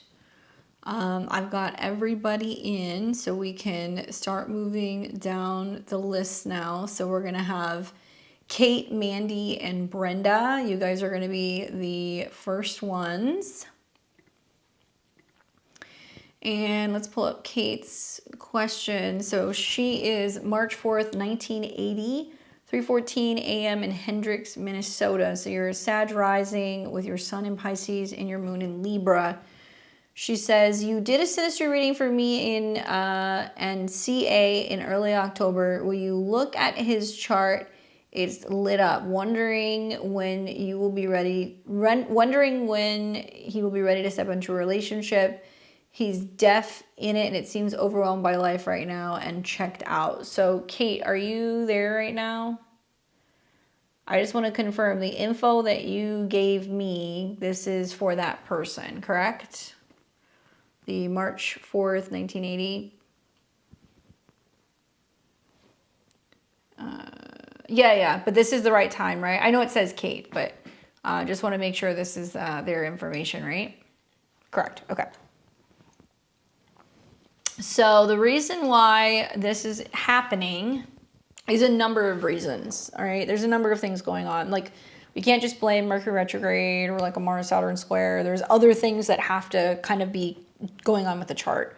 So if you look at their 7th house, it's at a critical degree. So it's at 29. So there's always some kind of, do I do this or do I do that? And like, how do I multitask? Gemini. And it's ruled by Mercury. So the recent Mercury retrograde in Sagittarius happened mostly actually in the 11th house of friends and goals. So there's a lot of reevaluating what they want in relationships, how they can connect with people. And it looks like it was retrograde in not only their home sign, Sag, but also it was squaring a bunch of their stuff. So it was coming into squares with their Jupiter, which is their chart ruler. And from a whole sign perspective, what do I want? What's going on with work? What's changing with relationships? And also their Mars. So it's about them kind of having to confront or deal with where they're overwhelmed, I think. And then it's been also coming into a square with their natal Mercury and South Node, Sun, Mercury, and South Node, mostly the South Node. So it's represented what has to kind of wrap up or what has to end. So maybe it feels like they've taken some time or some space away from a relationship and they haven't been as present with Mercury retrograde in the 12th. That's one. Two is if you look at their chart, because they have the Sun conjunct Mercury, it's combust. It means Mercury is getting burned up. So they either get super overwhelmed with working, super overwhelmed with making money, super overwhelmed with trying to communicate, balancing these things, and it can create some kind of discombobulation with work and relationships. And then their Sun and their Mercury opposes Jupiter and Mars. They are Jupiter, Mercury's other people. So there's a sense of going apart, coming together, because Mercury is retrograde, so it means that the relationships will always come back to them and be like, do you want me? Do you value me? Show it. And because it's an opposition of Jupiter and Mars, it's because of constant fluctuations, either with finances or their career, basically. So a lot of this stuff is stuff that they're born with, that they're learning to manage and overcome. And like the astrology is doing what it's doing. And all of my Sag risings are very overwhelmed right now because they're feeling like number one thing they need to do is look out for themselves and find the wherewithal and the capability with some of the squares that they're coming into with planets in Pisces to make changes when it comes to their home, to better deal with their emotions, to deal with family-related matters. Like, even though Mercury right now is direct and is trining Jupiter, it tells me that you're there, but you're not getting the communication that you need. And we need to see something positive happening by transit to Mercury for there to be a positive relationship kind of manifestation. So over the last couple of months, Mercury has been in conjunction to the transiting North Node, which means somebody's been like, are you okay? Do you want to talk about it? What's going on? You know, I understand. And like really being kind of like Pisces-like and compassionate and giving them a little bit of a break. But you may feel like you're not as willing to give them a break possibly with the full moon that you just had in his whole sign 7. So that could represent a changing in direction with relationships or conversations that go in that direction. And then there's also going to be Mercury coming into a square with Saturn. So if he can't uphold his communication better, or if he is not trying to, I think, let you know where his head is at, by the time Mercury starts coming into a square with his natal Sun and his Mercury, so I'm going to say, let's say December 20th, right? From December 20th until it comes into a square with Neptune, let's say New Year's Day, if he's not communicating with you, not seeing you, whatever, not telling you what's up, he may be drowning in a lot of emotions and family stuff, but he needs to tell you what's going on. So that way you can be there to understand him. And Jupiter's in his 7th house all year, so you're there. But it's going to get to a point with Jupiter retrograde that you may retreat a little bit or give him some space until he figures it out until Jupiter goes direct in March. That's what I think. Some of these things he has, though, he will always have. And that's got to be really frustrating to have, you know, your chart ruler in opposition to your 7th house ruler. And it looks like whether it's money or security related themes or issues with vulnerability or, you know, transparency regarding commitment. I mean, Sag risings are like the bachelors of the zodiac. You know, it's not that they can't settle down, they can, but it takes them a long time to kind of figure it out. And he's got Saturn and Neptune that's still squaring his ascendant and his descendant. So because he's so deep in either emotional, home, family, or financial stuff right now, he's not able to have the freedom that he wants, so he feels kind of heavy. And then also you're seeing Saturn and Neptune squaring his 7th house cusp, which is also kind of skewing or creating some like relational issues. I mean, whenever you have these two heavy hitters squaring your angles, you have to take a step back because you can't see things so clearly. I think a lot of Sag risings are going to find that come next summer, partners aren't going to be as patient anymore once Uranus goes into the 7th house if they're not communicating very well. I think you can work with him and help him navigate some of this stuff. But I think the truth is that he's going to be in like self-preservation mode until the beginning of the year. And a lot of it's going to be either regarding where he's living or how he's feeling. And it may mean that he puts some people on the back burner, but he will come out the other side of this. Next year, you're no longer going to see like Saturn and Neptune squaring all of his stuff. Now it's going to start moving into fire, and we're going to see planets going into fire and air signs. So will relationships potentially get better? Yeah, I could see that. I mean, but we don't really have anything that's like actually actively triggering his Mercury. So it doesn't become more relationship oriented again until about the end of February going into March of next year, when Mercury will retrograde over his natal Mercury. So that could mean somebody coming back to him being like, are things better now? How's it going? Can I see you? And that may very well be you at the end of February, and it'll retrograde conjunct Venus. So it's like, well, do you have time for me? Can we see each other? And if he's prioritizing that and he's doing that, I hope he does, because it's going to trine Jupiter, so it can enhance his relationships. And he's under a Cinderella transit right now, where transit Jupiter, which represents him, is conjunct Juno, which represents the spouse, and it's also trining Mercury. So he's also learning through this experience, you know, not just shutting down and cutting somebody off. Like, he's having to learn to communicate, tell somebody where he's at, so he can like let somebody be there for him and support him. And he's having to learn more about the give and take in relationships. I think that that's a better time for reconnecting, and things may have calmed down by then. But I also recognize that, like I said, some of these things are things that he has that's never going to like directly go away. And then on top of that, you know, Uranus going into Gemini is going to start squaring now his Mars, and it's going to start squaring his Sun in a couple of years, which basically means that there could be a lot of relationship, or in his case, job changes that can happen, that can have huge impacts on, you know, where he's living and also like who he's partnering with. So if things are getting difficult, he can't just shut down. He has to kind of communicate and be like, this is what I'm going through. And because he's 29 degrees of Sag, I would listen to Capricorn rising horoscopes for him, because it's going to be more accurate. Especially knowing that like Saturn and Neptune are going to be, you know, meeting in his whole sign, technically his whole sign 5th, but it's going to actually be in his Placidus 3rd. So it's about how he's having difficulties communicating with romantic partners. Know what you're getting involved with this one. Like, obviously you love who you love. But if this is somebody who is always constantly in fight or flight mode, or if they're constantly in this state of perpetual cycles of issues with their home or issues with their finances, it'll almost be used as like an escape route or a reason for why they can't get close to somebody. So they'll always kind of be in that dilemma until they realize that you can actually build and you can kind of generate more security with another person, right? So it's hard to say if it's going to happen before that. My money would be on the best time to reconnect is end of February going into March with that retrograde and the trine of Jupiter. And I would also say when Uranus goes into Gemini, there's definitely going to be some relational changes, specifically at the end of April of next year. And that could mean that he's having to work a little bit harder to facilitate, you know, love and relationships. Otherwise, somebody might potentially kind of bounce and leave him kind of questioning, well, how am I supposed to connect with somebody? Like, there's a lot of deprogramming that he's kind of having to do right now. And I don't know if it's like karmic related to Saturn and Neptune in his 4th, where he's undoing some of the lifestyle and habits and like relational dynamics that he has, or like living situation blockages that's coming up. But a lot of this is like a lot of stress regarding finances in his chart, and wanting to build and wanting to get to a place where he's accumulating more. But he also has to recognize that a lot of that is sometimes what he relies on too much to not get too close in a relationship. So it really depends on what he's got going on. But I think that the end of February going into March, and then the end of June going into July, those are 2 periods where things could actually get back on track, because both of those retrogrades are really very much tied to Jupiter. And the second one's actually going to be happening in mid-June of next year.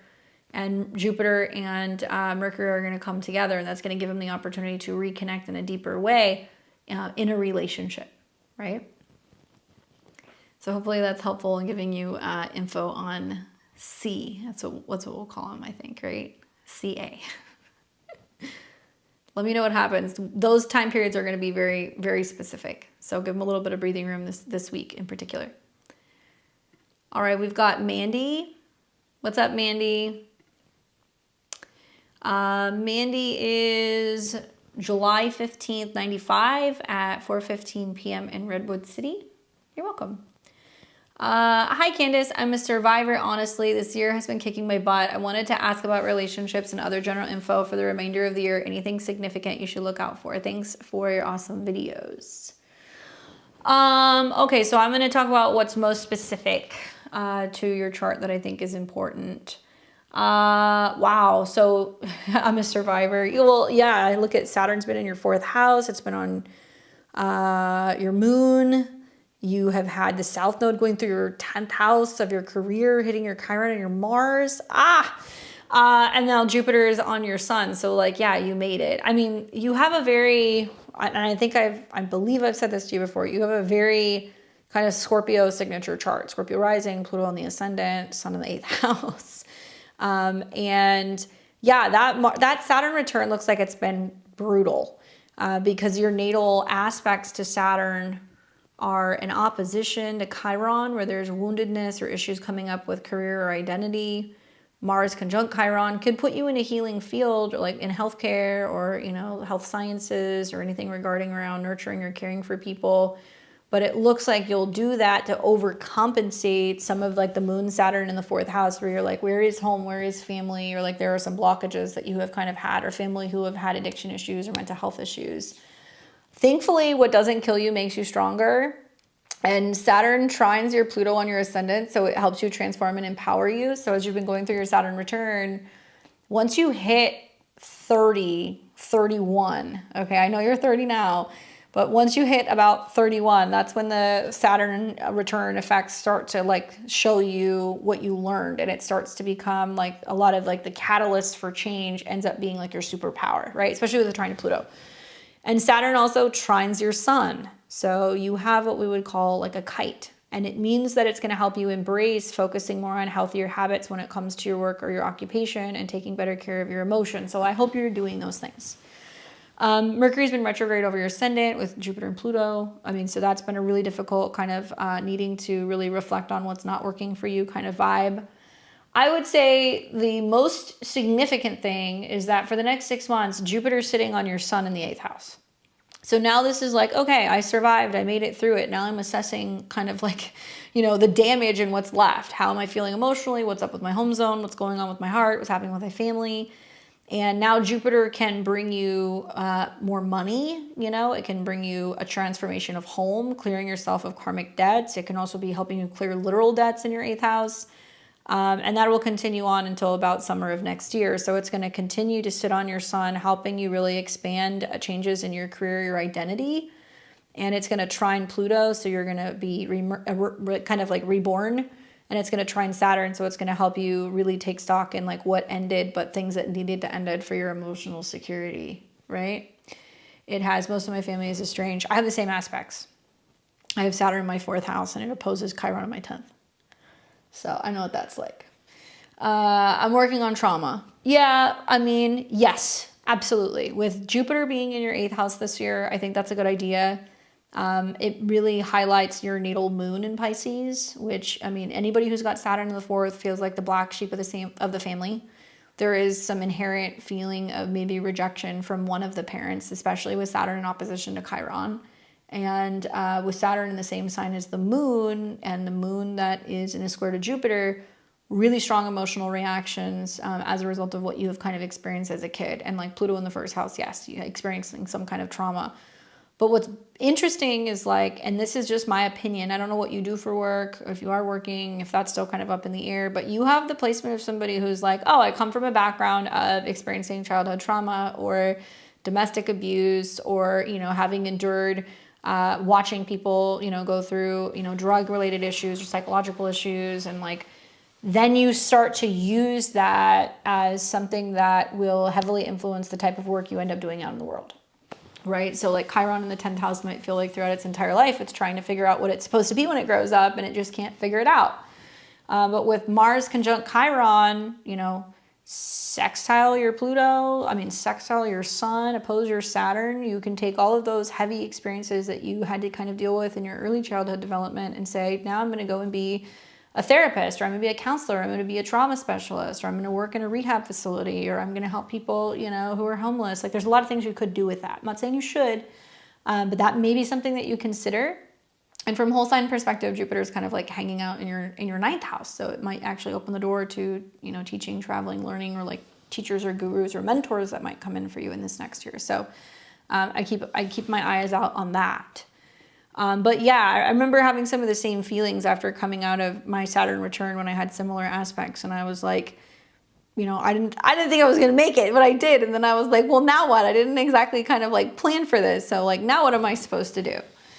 I think for the remainder of the year, you know, just know for like the next 10 days, you know, Mercury is still in shadow. So whatever healing, trauma work, psychological changes, having to confront fear, whatever you've done is working really nicely with your chart because it is trining, you know, Saturn and Neptune in your 4th house. So it's helping you release that karma.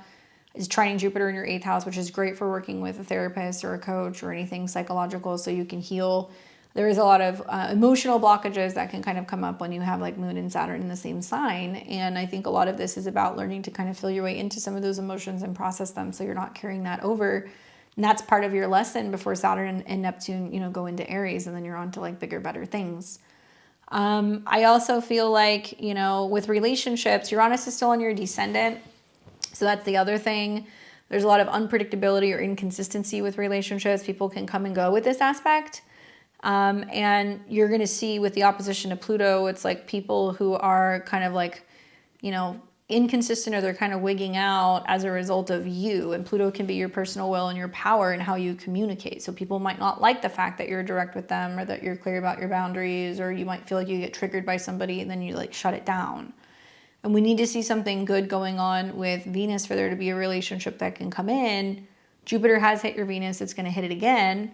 So I think that it is possible that there can be love that can kind of evolve, but it's going to be, you know, some sticky situations. Venus in the 8th house might mean you meet somebody when you're going through crisis, right? And Jupiter's highlighting that. So if you're going through that, you're going to, you know, programs or working with a therapist or something like that. Sure, you could meet someone. But I think this is more about healing any insecurities regarding intimacy and vulnerability in relationships. I think that I would be keeping my eyes open and be more looking forward to maybe getting back into the swing of dating, you know, in February or March. There's still a reevaluation period there, I think. And then when Uranus is no longer opposing your Pluto, I don't think you're going to have as much kind of back and forth with people. That's going to start as early as May. And then you're going to see that there is a pretty loaded 7th house next year in May and June for dating. And it looks like you're going to have a Mercury retrograde right around your Venus. So this may also bring some relationship reevaluation that might involve travel or education. So you're meeting people in those ways, like June and July of next year. And when you turn 30, okay, so you're 30 now, you're in an annual perfection year 7. So that means that pretty much April, May is going to be high season for you when it comes to dating and relationships, at least until your birthday next year. And it's highlighting your natal Venus, which is in the 9th. So it means if you want to meet somebody, you got to go to airports, you got to be traveling, you got to be learning something. There may be a long distance relationship. There might be new mentors or teachers on relationships that you're listening to and how to navigate relationships.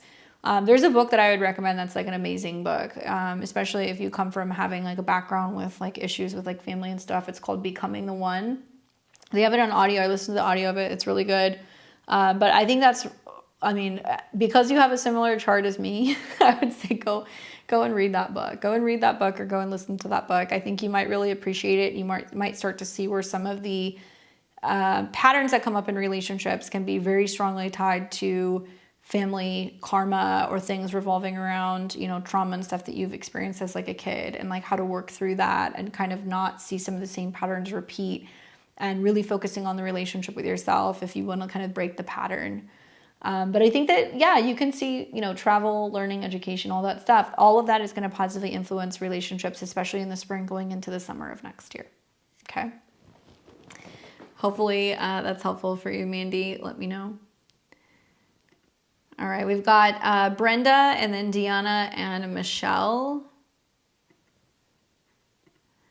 And Brenda, let's see. So I've got her here.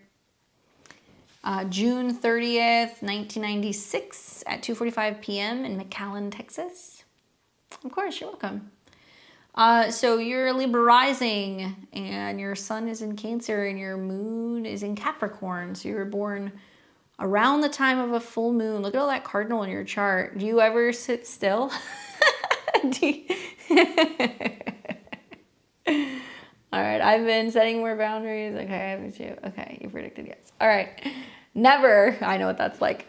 Okay, so she says, I'm just wondering what this full moon in Gemini means for me as a Gemini stellium.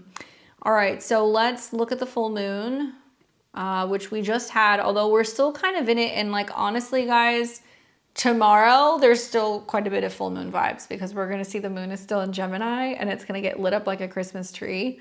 And it's going to start opposing Mars. So it still continues tomorrow. There's a lot of information overload. What does it mean for you as a Gemini stellium? Well, the full moon looks like it happened earlier today around 5 o'clock. So it was sitting conjunct your Venus, which is your chart ruler.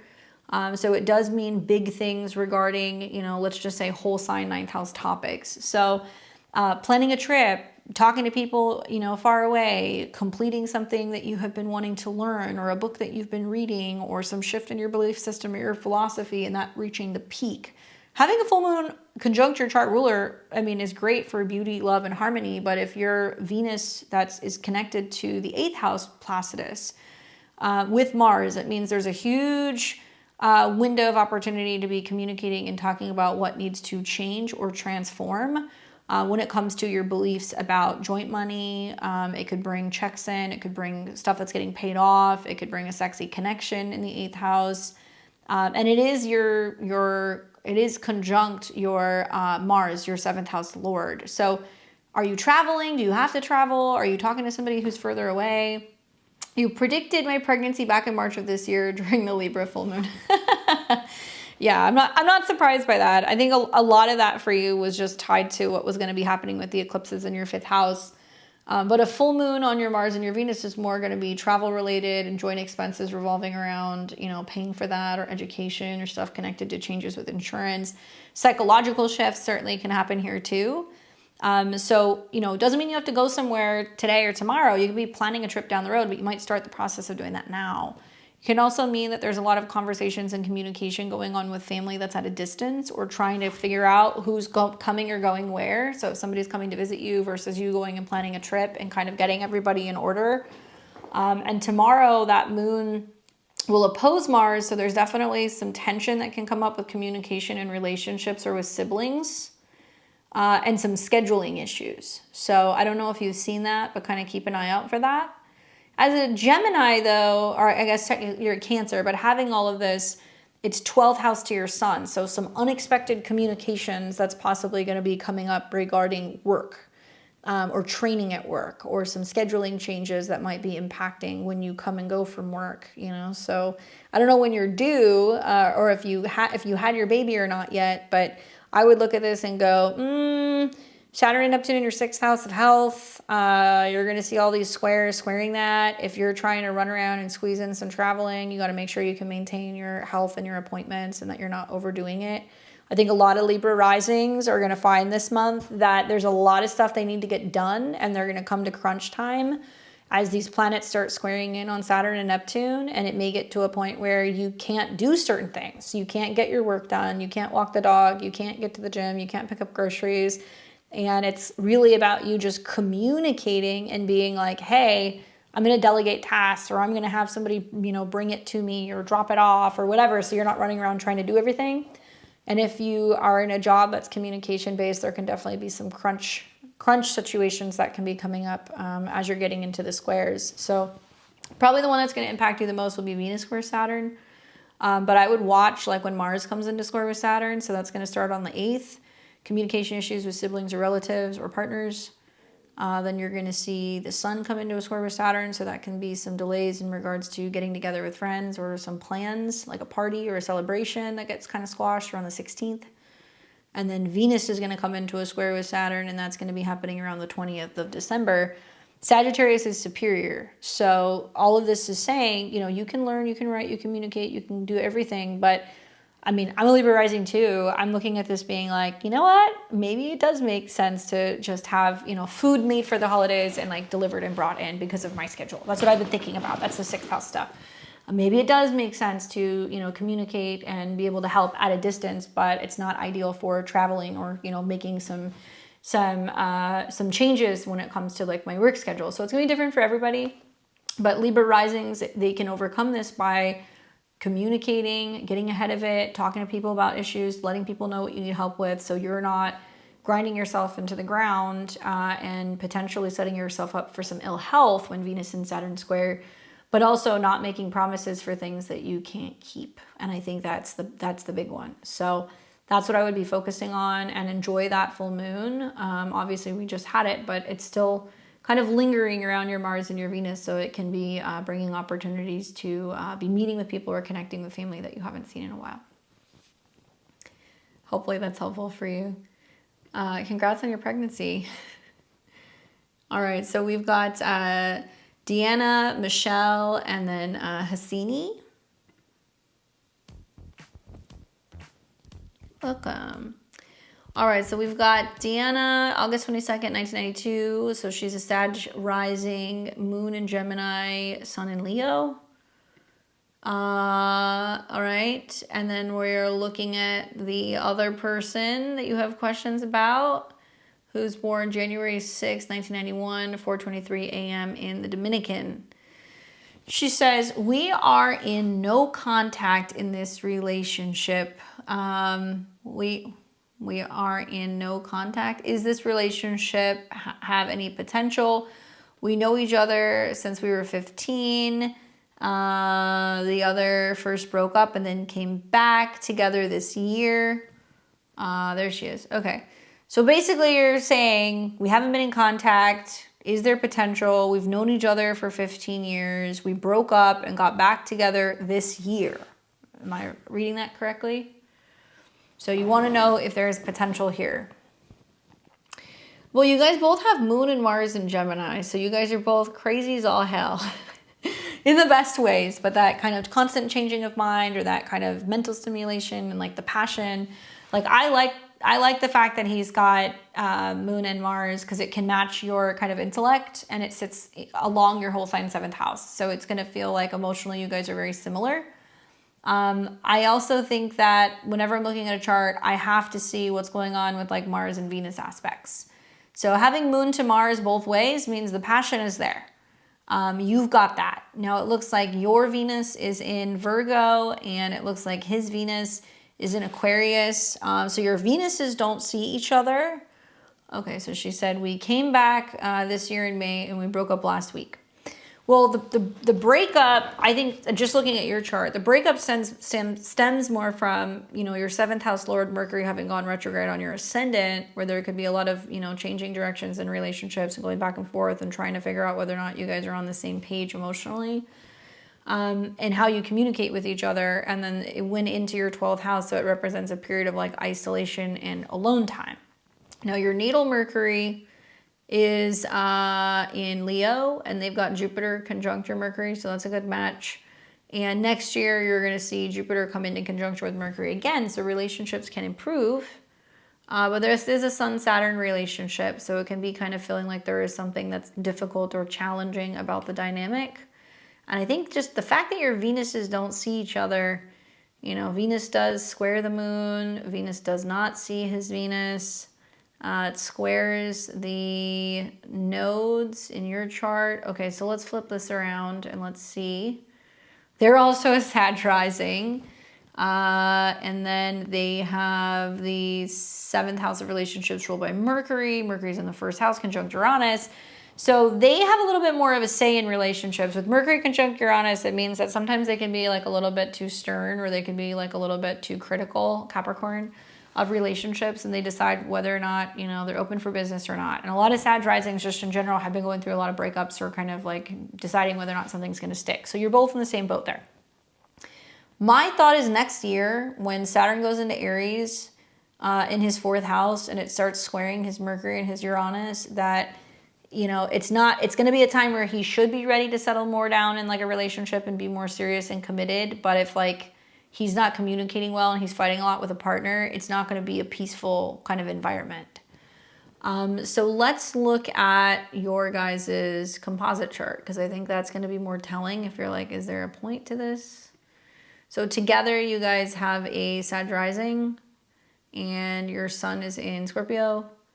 And this is where the Mercury Mars stuff happening. So if you started thinking back to what happened was like what was going on in October, you guys should have started fighting in October and November, because Mercury and Mars hit that, and then Mercury went retrograde, and then there was a period of kind of a cooling off and a separation that took place.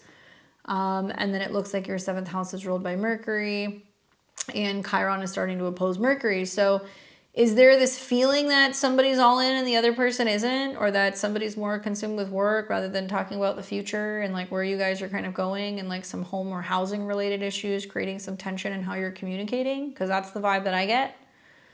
And in your composite chart, you have the moon opposing Venus and the moon's conjunct Mars. So it means that, you know, I mean, there can be some passionate kind of reconnections, but there could also be just like a lot of conflicts and fights. And Jupiter rules this chart, and it's at 29 in the 8th house. So it's a lot about overcoming some drama, some issues regarding having different values, and like, you know, like looking at what is important to one person may not be important to the other person. You guys could have some very fundamental kind of differences of opinions about what you want to do with your life. I would say this in a Sag rising, you know, the Mercury retrograde is over, but you're going to see over the next like month, as planets are going through your 1st house, coming into a square with Saturn and Neptune in the 4th, you know, if I don't like this, what am I going to do about this? And so you guys may have had this breakup, or you're not talking, and you're both kind of like, well, this made me realize I want this and he wants that, and maybe this is the way that it needs to be because we want different things. And you guys have to, I'm not going to say go your own way, but you have to do what's best for you. We both feel that the other is not being honest. Ooh, about what? I'm going to be nosy. What? I mean, like, both of you guys have Sag rising with Moon and Mars and Gemini. I'm just going to say the quiet part out loud. Both of you guys have a multitude of options when it comes to potential partners, okay? If you have Moon in the 7th house, it doesn't matter what sign it is. It means there's always going to be other people that are going to be around. You guys can like literally change relationships like you change your underwear. Doesn't mean that you stay with those people, but there's always going to be other options. You both have that. And Gemini is where you communicate and you talk to other people. And there can be a lot of conflict and fights if you have Mars and Gemini in the 7th house regarding whether or not they're dealing with, or they're looking at, or they're thinking about other people. So you both have it. I'm not saying you both do it, but there's that. I also think that, you know, for you, because you have Jupiter and you have Venus in Virgo, it's a little different. Like, you may have different values when it comes to relationships. You're not necessarily going to talk to everybody who's going to be kind of like interested in you. And certainly there's been a lot of misunderstandings, or there's been potential kind of revealing of secrets in regards to, well, who are you talking to, or what is it that, you know, that you want, or how do you feel? Like he feels like yeah, I mean, but you both do. I don't think you act on it as much as he may.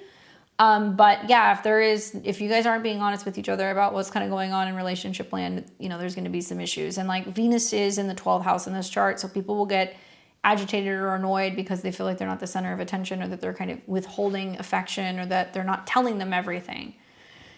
And I feel the same way. He says he gets a lot of attention. Well, I mean, you both do. I mean, who cares though? That doesn't really matter. I mean, in my opinion, it doesn't matter who gets more attention. I think part of this is, there's eclipses coming up on his Venus. So this can be a time where he's really kind of, you know, focusing on himself. He's got Pluto coming into his sun. So that's definitely going to bring up some drama in regards to dating and romance. It's at 5. And you're also going to see that, you know, for him, you know, Saturn, it's funny because Saturn for sure is going to start squaring his Mercury in the next year. And if he really thinks he's all that and he's like the shit and he's got a lot of attention, I would be like, cool, go and get that attention. Because next year when Saturn's in his 4th squaring his Mercury, he's going to be alone. And he's going to be like, oh, like, why did I give that up? You know, I mean, I think that you guys are very similar in some ways with some of your placements. But I think on the other hand, when I look more at your chart, this is going in the direction of you being like, yeah, maybe I do need to take a step back because I shouldn't have to be fighting with somebody, you know, and there shouldn't be jealousy and these issues coming up in the relationship. And unfortunately, anybody who has Mars and Gemini in the 7th house, it means that there's always going to be conflicts and quarrels going on with partners. That's going to happen. And you both have that. So you both have a chart of somebody who subconsciously provokes the person that they're with. And then you guys are both together and you're provoking each other, and Mars represents secrets. So may not be the best match in that capacity. But also, I think with the South Node being there and Uranus going through that sign, it could mean that there's constantly going to be this back and forth about other people. Like, there's got to be something, and this is just this isn't not astrologer talk, this is just my opinion, but if he feels the need to talk to you about all the attention that he's getting and all the people who are talking to him or people who are kind of interested in him or hitting on him, why does he feel the need to tell you that? Unless he's insecure. You know, that sounds like insecurity to me. And if he's acting on it, I mean, that's a whole different bag. That's a whole different can of worms. I think that if this were me looking at your guys' composite chart, this is a no, basically. If this were me, I would be like, look, nothing's ever going to be easy with this person. And as Pluto comes into conjunction with his sun over the next year, he's going to go through some pretty big changes in his relationships. I think that you are going to find that if you do continue to go back and forth with people, you'll do it for about another 2 years. And then when Saturn starts opposing your Mercury, you could realize that you were in a relationship that wasn't necessarily working, but you stayed.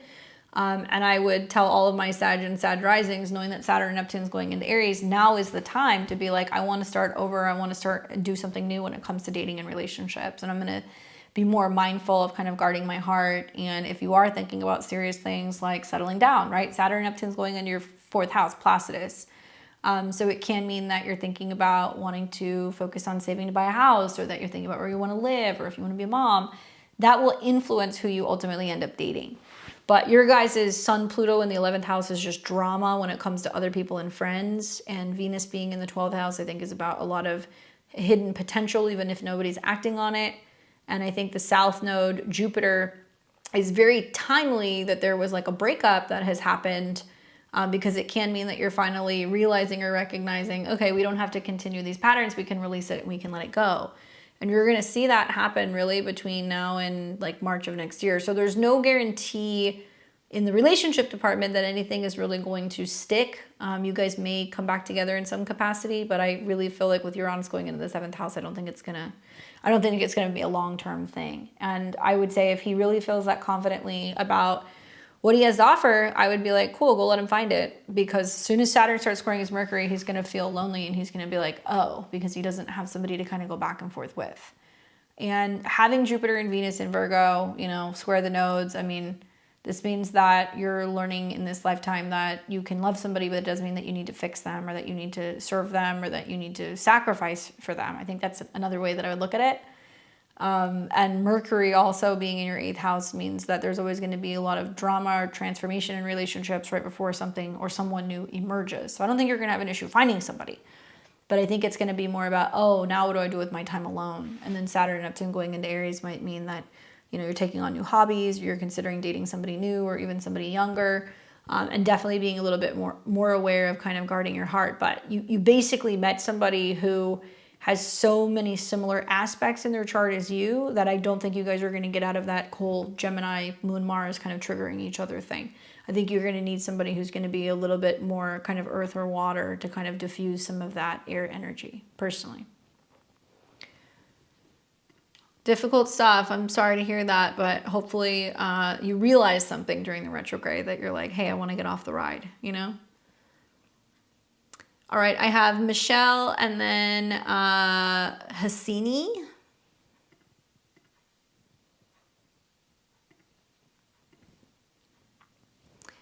So I've got Michelle here, March 13th, 83 in Toronto. So the full moon was close to your ascendant. Let's pull that up. There we go. And let's see, what did she say? She said, full moon close to the ascendant, crazy last few years, change career this year, curious what the next 6 months will be like. Oh, and I have you at, yes, it's 10-12. Sorry about that. There we go. Update that.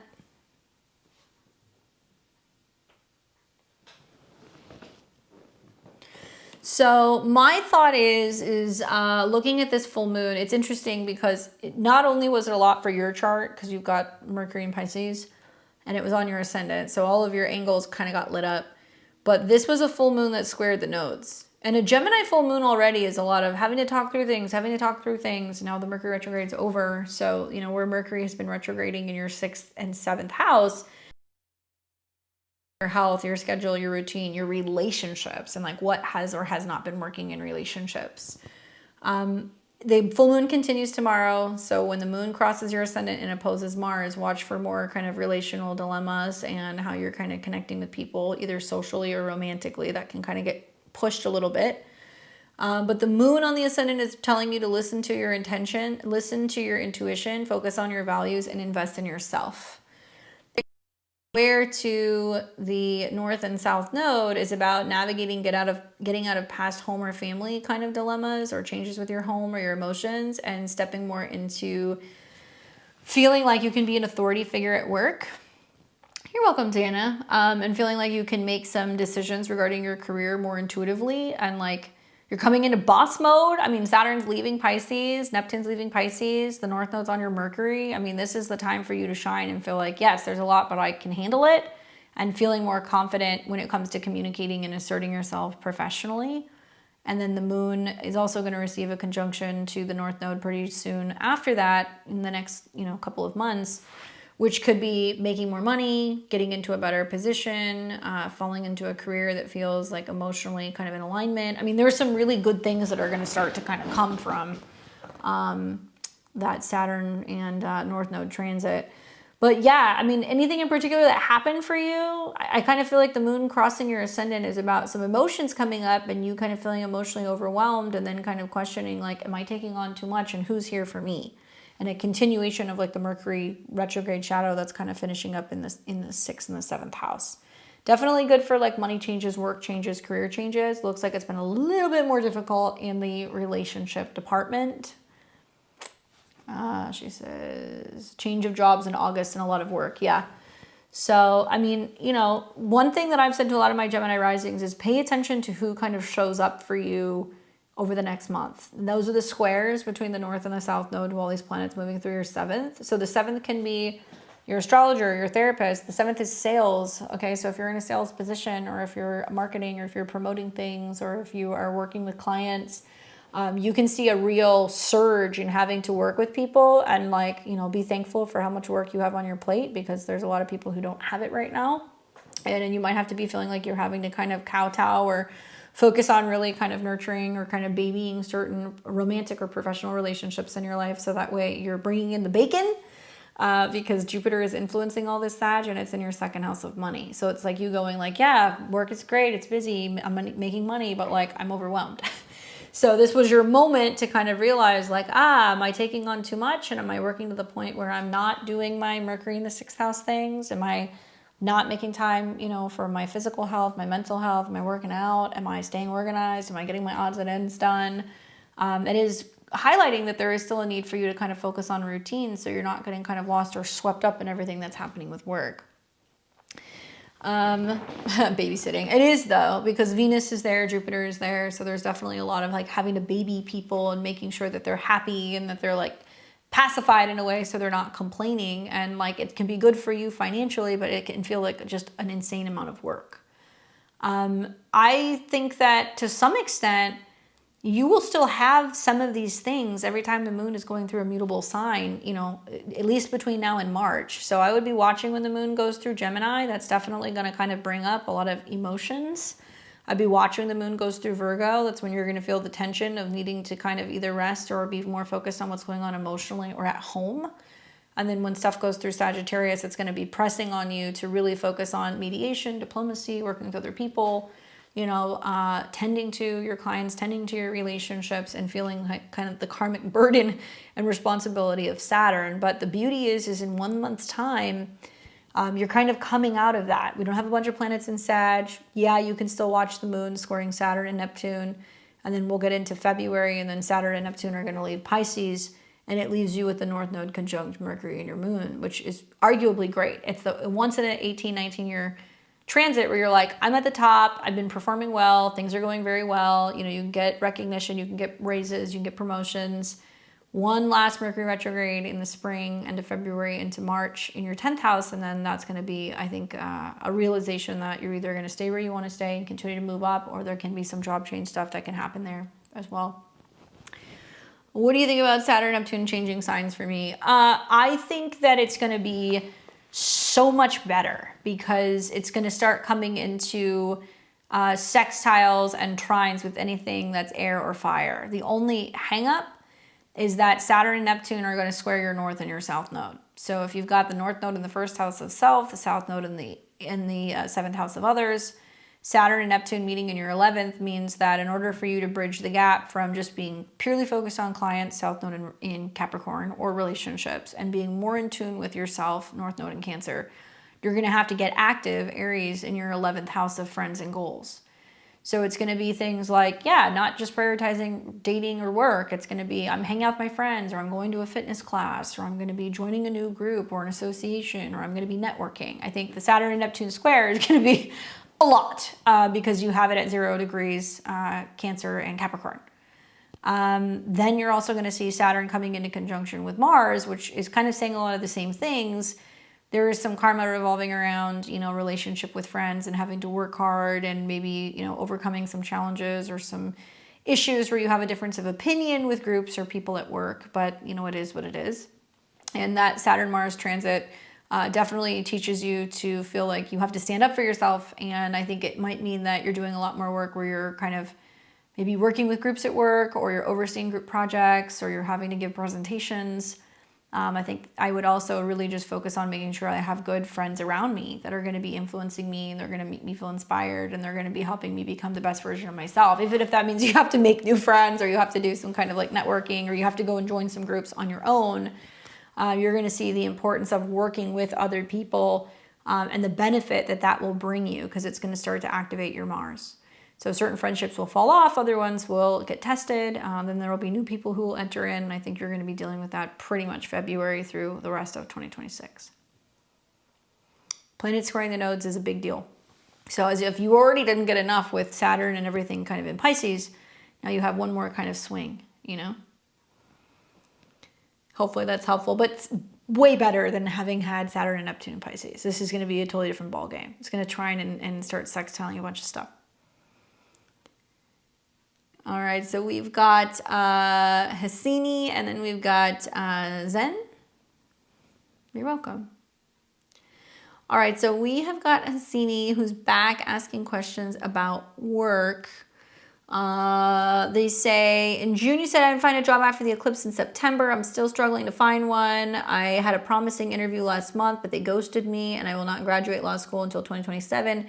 Looking for a paralegal job, and I'm tired of minimum wage. All right, so let's look at this. First of all, you had the eclipse in September, which was right on your midheaven, which is, nothing is guaranteed in astrology, but if you have an eclipse that's on your midheaven, because I've had these, I know how they work, you will see within 6 to 12 months time, there is going to be a very significant change. Now, I understand now we're in December, so we're looking at, it's been roughly about a month and a half. But a solar eclipse can take 6 months to 12 months to fully kind of blossom to see what it could be.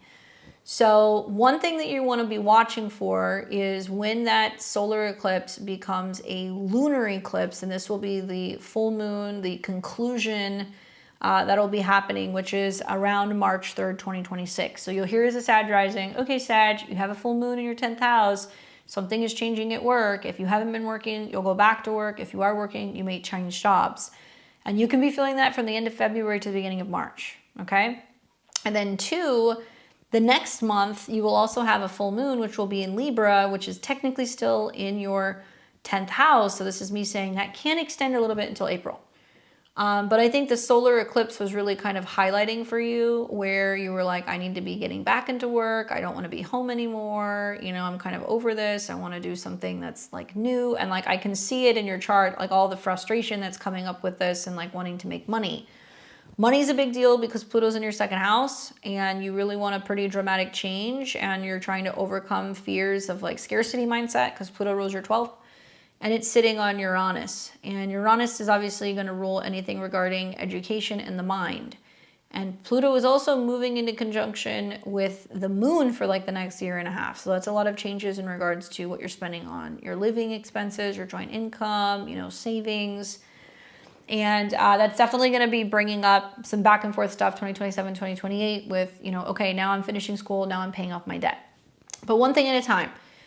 We need to see something good going on with Mercury. I mean, this Mercury sitting on your north node means that it was planting a seed for you to be able to go and get a job working and doing something with law, Libra, or anything dealing with like writing or learning or anything to do with communication. So if you're doing paralegal work, Mercury being right on your north node, I feel like that's what was getting seated. Now, another thing we look at is Venus. So Venus rules your actual location of work and, your obviously your health and your habits. But let's just say your schedule, making sure that you're working and you're productive. Well, Venus is in Leo, and Venus does oppose your moon natally. So there's always this, I have this, but I want that, and there's the back and forth with money. So in this next month, okay, for Sag risings in particular, you're going to see just this wave of planets that are going through your first house, which is in superior position, which basically means that now finally, if you feel like you've been getting your butt kicked over the last year, especially in June and September, now you have a little bit more oomph, kind of behind you, and you're going to be feeling like you can take anything on. Now, with that being said, these planets, even though they're in your first house where you can act on them, they are going to be squaring Saturn and Neptune. So I look at this as mind over matter, where optimism is overcoming, pessimism or feeling blocked or feeling sad or feeling depressed or feeling lonely.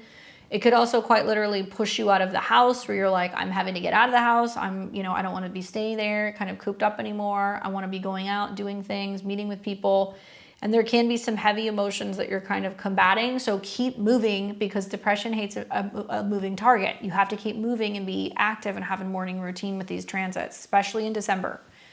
Number 2 is because Mercury rules your career and because Venus rules your day-to-day, these 2 planets are going to come into a square with Saturn. And the reason why Sagittarius season feels so intense is not just because these planets are squaring Saturn and Neptune, where if we've had blockages that honestly go back to the spring of last year, not only do we now start to overcome them, but this is the halfway point through the eclipses. So if you had this eclipse in September and you were looking for a job and it hasn't happened yet, this is the universe's way of going, okay, you're halfway through the eclipse. If you don't want to be stuck at home, you got to get out. You have to be active. You have to do something. Ghosting is pretty common when we see Saturn and Neptune squares. Like, people don't call back, or they're not available. They don't say anything. Like, that can happen. But I'm watching when planets start to come into Capricorn, which should be a very good period for you financially, because you're going to have Mars, the Sun, Venus, and Mercury all going into your second house of income. So at the beginning of the year, this is all going to start to happen right around January 9th. And then you're going to have a solar eclipse that's going to be on the cusp of your second house. Technically still, actually no, it looks like that's going to be in your third. That can be some money changes right around mid-February, okay? And I'm just telling you all the windows. Like, astrologically, I believe in free will. So if you're putting forth the action, especially over the next month, I do think you can see improved mindset. I do think it's also going to be about you being like, let me look at other ways or other things that I could do. And like, with North Node eclipses coming into your second house, a stellium coming into your second house, with trines that are going to be happening between your second house of money and your 10th house of career, you might feel like you're actually really having a breakthrough. But it's going to get a little heavy here for the next month, and you can't get discouraged. And then you're also going to see Uranus is going to wake up, which is in your whole sign 6th house of work. Let's see. And that can also represent there being a change with your job. So it looks like the next time it goes direct, let's go back here, is going to be February 3rd. So a lot of things seem to be pointing to, yeah, you can get out there. Money stuff can definitely be better, especially January and February. But Uranus going direct, check. That could be a change with work. An eclipse in your second house, kind of, check. That could be a change with money. That's in February. And then planets trining your 10th house. I mean, I think all things seem to kind of suggest, even if you're having to really hit the pavement looking for jobs and you're applying for things in December, that there's probably going to be a breakthrough here right around the end of January going into February. And then certainly by the time Uranus goes into your 6th house, and then you have this Virgo eclipse, I mean, I personally can't foresee it getting any longer than that. And Saturn and Neptune are going to come into conjunction as well. So the other way of looking at this is that if you're really wanting to focus on making a change from a whole sign perspective, Saturn going into your 5th house could be about considering a side hustle or turning a hobby into what can be, some kind of self-employment that you're doing on your own. And you're coming into your Saturn's return. So you've got Saturn in your 4th house of home and family, and it's a opposing the sun in the 10th house of your career, I mean, that's going to naturally just make you feel like everything that you want career-wise is out of your control or out of reach, and it's bringing you back home, or it's trying to get you to think about downsizing your expenses when it comes to your living situation, or living with family, or relocating. I mean, that could be certainly something else that could happen. So they said, I've been applying for jobs religiously, but I'm also picky. I mean, you know, when you're 29, you're in an annual perfection year 6, and that is definitely about jobs, and you've got, you know, that ruler in the 9th that's trying to get you to take a job that is going to be legal related because it's in your whole sign 9th, but maybe further away, right? And you can be picky, but the thing is like, once your Saturn return starts, you're going to be kind of all hands on deck with what's going on with your home and your family and your living situation, in my opinion. You can be considering, you know, doing some stuff remotely, or if there are some softwares or some programs that allow you to like remote in to do this type of work, or that you can be working through certain kind of online portals. I don't know if that's possible for what you do, but the eclipse in your 3rd house makes me feel like it would possibly be you learning more about that and seeing if it's possible for you to do something in a little bit more of like an abstract way. Especially because Saturn and Neptune is going to have you pretty landlocked at home. You know, even if you are studying, like I get that if you're continuing to go through school, everything's going to feel like everything has to be done closer to home. And with Saturn in opposition to your sun, it's about not going out into the world doing something closer to home. So if you're applying for work, keep an open mind. I mean, Virgo at 29 degrees means you're going to have kind of like some critical turning points in regards to your career in this lifetime. You will be successful. The sun is there. I do think that if you're going through law school, you'll make a damn good lawyer. But there's always going to be this feeling of, well, what can I do to kind of keep up the balance? And Saturn in the 4th house, I'm like thinking, you know, is it house sitting? Is it property management? Is it going to be maybe getting into real estate? Is it going to be maybe that you start a home business of some kind? But there's going to be something that you would consider doing, making money from home, or trying to kind of make it possible for you to not have to feel like you're burning the candle at both ends, working, going out of the house, and also studying, right? So there are windows. I don't see anything moving or anything because I live in a different country to my family, and I don't have a relationship with my family. No, but I'm going to tell you something right now. When you have Saturn in your 4th house and Saturn goes into your 4th for your Saturn return, something happens with your family. It doesn't necessarily mean it's bad, but it can mean that, you know, you're being called back home because of something going on with grandma, or, you know, you're being asked if you want to participate in something that's going on with like a family celebration. Although Saturn is heavy. Saturn in opposition to the sun is more about the health of your father. And you may feel like if there's stuff going on with parents or like men in your family, that you may have to potentially be there for them. And even if you're estranged, Pluto coming up on your moon saying the same thing. There's about to be some pretty dramatic changes in the lives of your parents or in extended family that is going to ask you whether or not you're going to reconnect with them if you're going to go home.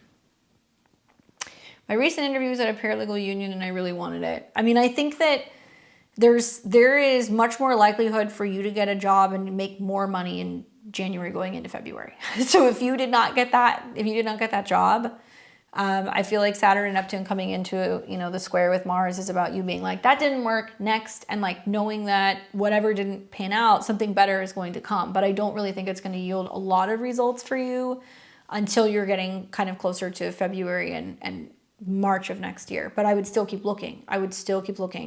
Because usually if we keep pushing through and we're consistent and have faith, especially with that Jupiter kind of influence, you can find that there's somebody that's going to be willing to hire you, especially with Pluto trine your sun, especially with the South Node off of your Mercury, and you're going to have an eclipse there in March. I mean, I think that, once again, there's certain windows, but a lot of things pretty much from the end of January to the beginning of March should be opening up for you, like career-wise. And if you're not willing to settle, then you have to be really reinforcing, you know, your values and what you know that you need as your non-negotiables as planets are going through your 2nd house, right?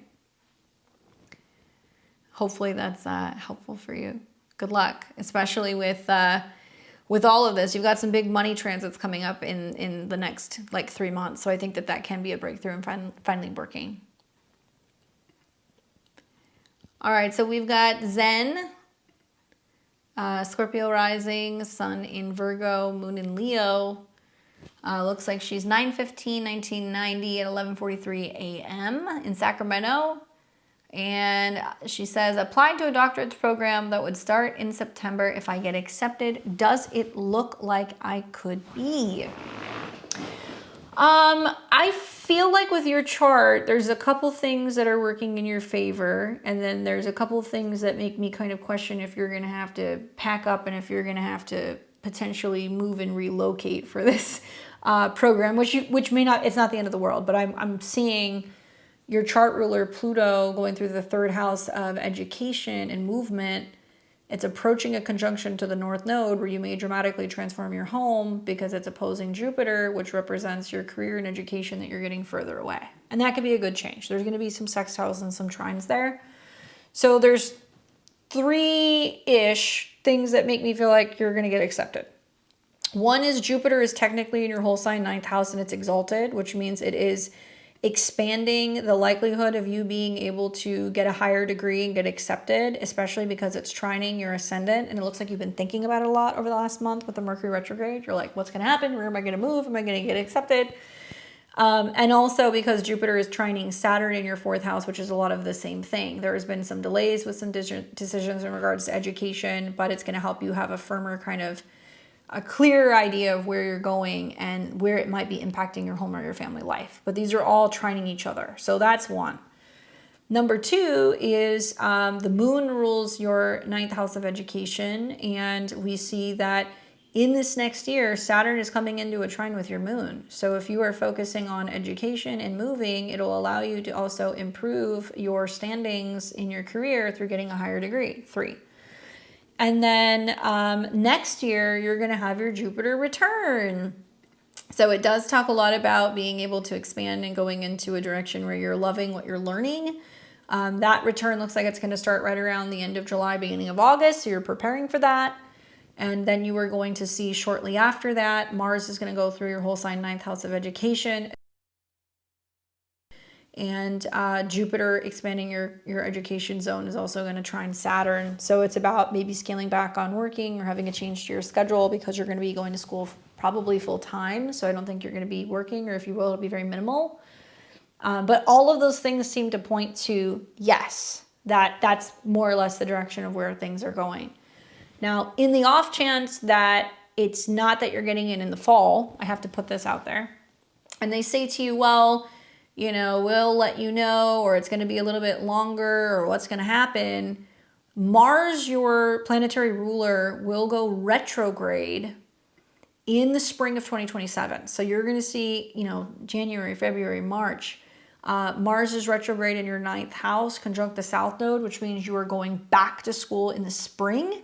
And it's going to conjunct Jupiter, and it means that it might actually influence opening up a second door, a second opportunity of like a different school. So I also wonder, do apply to multiple schools to see if you get in? And do you say to them, okay, let's see what happens, and the school that you wanted says, well, you know, we're not taking any applicants in the fall, we'll let you know in the spring. You decide to take another offer, or you decide to wait, and you can either take that other offer and start going to school somewhere else, or you can go, I'm going to wait and see what happens in the spring, and then it has a breakthrough, and then you find out that you're going to be going in the spring of 2027. One of those two scenarios is going to happen. And especially with Jupiter going into your 9th house of education and opposing Pluto in your 3rd, I feel like it's definitely going to require you to keep an open mind in like how you're going to school, or like where you're learning. Or where you're living. I think one of those two things are definitely going to get highlighted, where you're kind of getting stretched with, am I willing to, you know, maybe go to a school that I wasn't considering, or am I willing to wait and, you know, take some time in between, or am I willing to relocate? But there's more positive aspects happening in your astrology that makes it likely that you're going to do it than negative. And there's been, I mean, obviously at the beginning of this year, Mars was retrograde in your 9th house. So if you go back in time and think about, you know, what was happening December of 2024 to April of 2025, there was a Mars retrograde there where you were deciding if you wanted to go back to school, or you were taking some time off, or you were trying to figure out when you were going to do it. And I think that it would be a good idea for you to try to go in the fall versus trying to go in the spring, because it's going to be a lot easier for you to know whether or not, obviously you're waiting if you get accepted, but to know whether or not you're going to go to school, because if you're not happy with where you get accepted, or you don't get the acceptance, which I don't think is going to happen, then you need to know what your game plan is going to be for the spring. And that's going to definitely have a huge impact on where you're living and potentially having to kind of move things around. I was interviewing last March, but didn't get in. Okay, well that was, I mean, I'm going to blame the Mars retrograde. When your chart ruler is retrograde in the 9th house of education and it's debilitated, I'm not going to say, yeah, you weren't going to get it, but it certainly wasn't the best time. So depending on when they're going to start telling you, you know, some of this stuff, I mean, you could literally have this full moon that's coming up. Where is it? In your 9th. That could be travel or education related. So that's going to be in early January. Then you're going to have one that's actually going to be in your Placidus 9th. That's going to be around early February. And that's very close to your moon and also to your south node. So it can be about going back around to the idea of, you know, seeing if you're going to apply and if you're going to get in. And then you're going to have a eclipse in your 9th house, which will be on August 12th, 2026. And that's a solar eclipse, so it's action-based. Jupiter is there on your south node, bringing you some kind of goodness in regards to education. I think you're going to get it. It's going to try in Saturn. I really do. When they're going to tell you, I don't know. So, you know, look for the first couple of full moons that you're going to have in January and February, where they may give you some, you know, kind of direction. But the likelihood is with some of these trines in your chart that you're well on your way to getting ready to go to school in the fall. I just hope that it's where you want to go. And if it's not where you want to go, then you can pivot and you can wait until the spring of 2027 and maybe consider other options. Like I look at like Pluto in your 3rd house is like, well, do I do some remote education and then I apply for, you know, being in person on campus? You know, do I not? Like there's going to be a lot of things that are going to be about your education style and the path to actually accomplishing and getting your degree, and some things that you can do in the meantime until you get into like the full-blown in-person programs, right? But yes, I think that you will get it. Solar eclipse and Jupiter return in your 9th house. I think you're going to get it. So come back to this video and let me know when you end up going through the interviews and if you actually end up getting the acceptance letter, because I'd be curious. You have all the things in the right places. All right, well, I'm pretty sure that was everybody. Let me just double check and make sure. And once again, thank you guys for hanging out with me on Friday. Readings are closed, but I'll be back on next Friday. We're going to be doing tarot, and if you come back in 2 weeks, we'll do more astrology. Please give me a thumbs up and subscribe to the channel if you guys like this video. Hold on, am I missing somebody? Exalta Tarot, did you sign up for a reading? Oh, I see you. I'm sorry about that. I didn't mean to miss you. I'm glad I saw you there. Let me put you in. September 21st, 1970, 7:10 p.m. Sydney, Canada.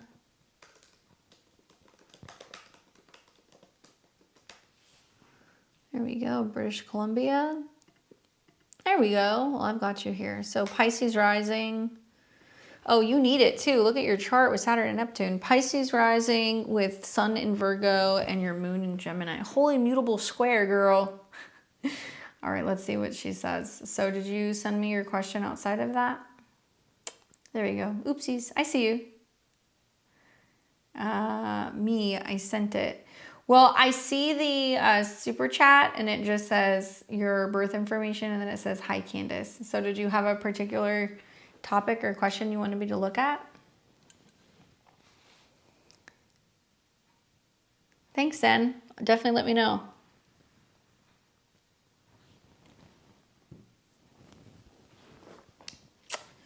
I would love some time for myself away from my family. Oh, my dear. You have like such a wild mutable chart. She said, I am taking the rest of the year off to work at the shop. Okay. You have like a family shop or you have your own business. So let's talk about what's going on. It almost seems to me like since September, you have just been over inundated with other people's stuff. Okay. So having this eclipse that you had back in the fall, right on top of your sun at a critical degree, you know, conjunct your descendant, is a lot of being there for partners, being there for family, being there for clients, and just feeling like you're getting consumed with other people's stuff. And this was an eclipse that was showing you realistically whether or not you can keep taking on the amount of other people's stuff. So clients, okay, for example, if you're working in a shop, right?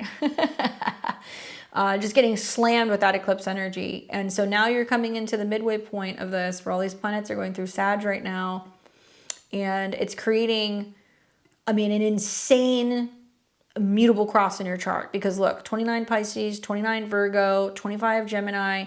And over the next month, you're going to see Mars come into a square with your clients and your relationships, and also making you feel like you're just taking too much on and wanting to be away from your family. So usually 10th house would be work. The opposition of the moon is the family, but it's also squaring Saturn and Neptune, which means your traditional kind of, oh, my work is my peace from my family or my obligations, actually is not going to bring peace. Okay. And like, as from one reader to another, when the skies look like this, it's a shit show. So there is definitely a sense of needing to be careful, wanting to throw yourself too much into work, even though I know you can get a lot of work done.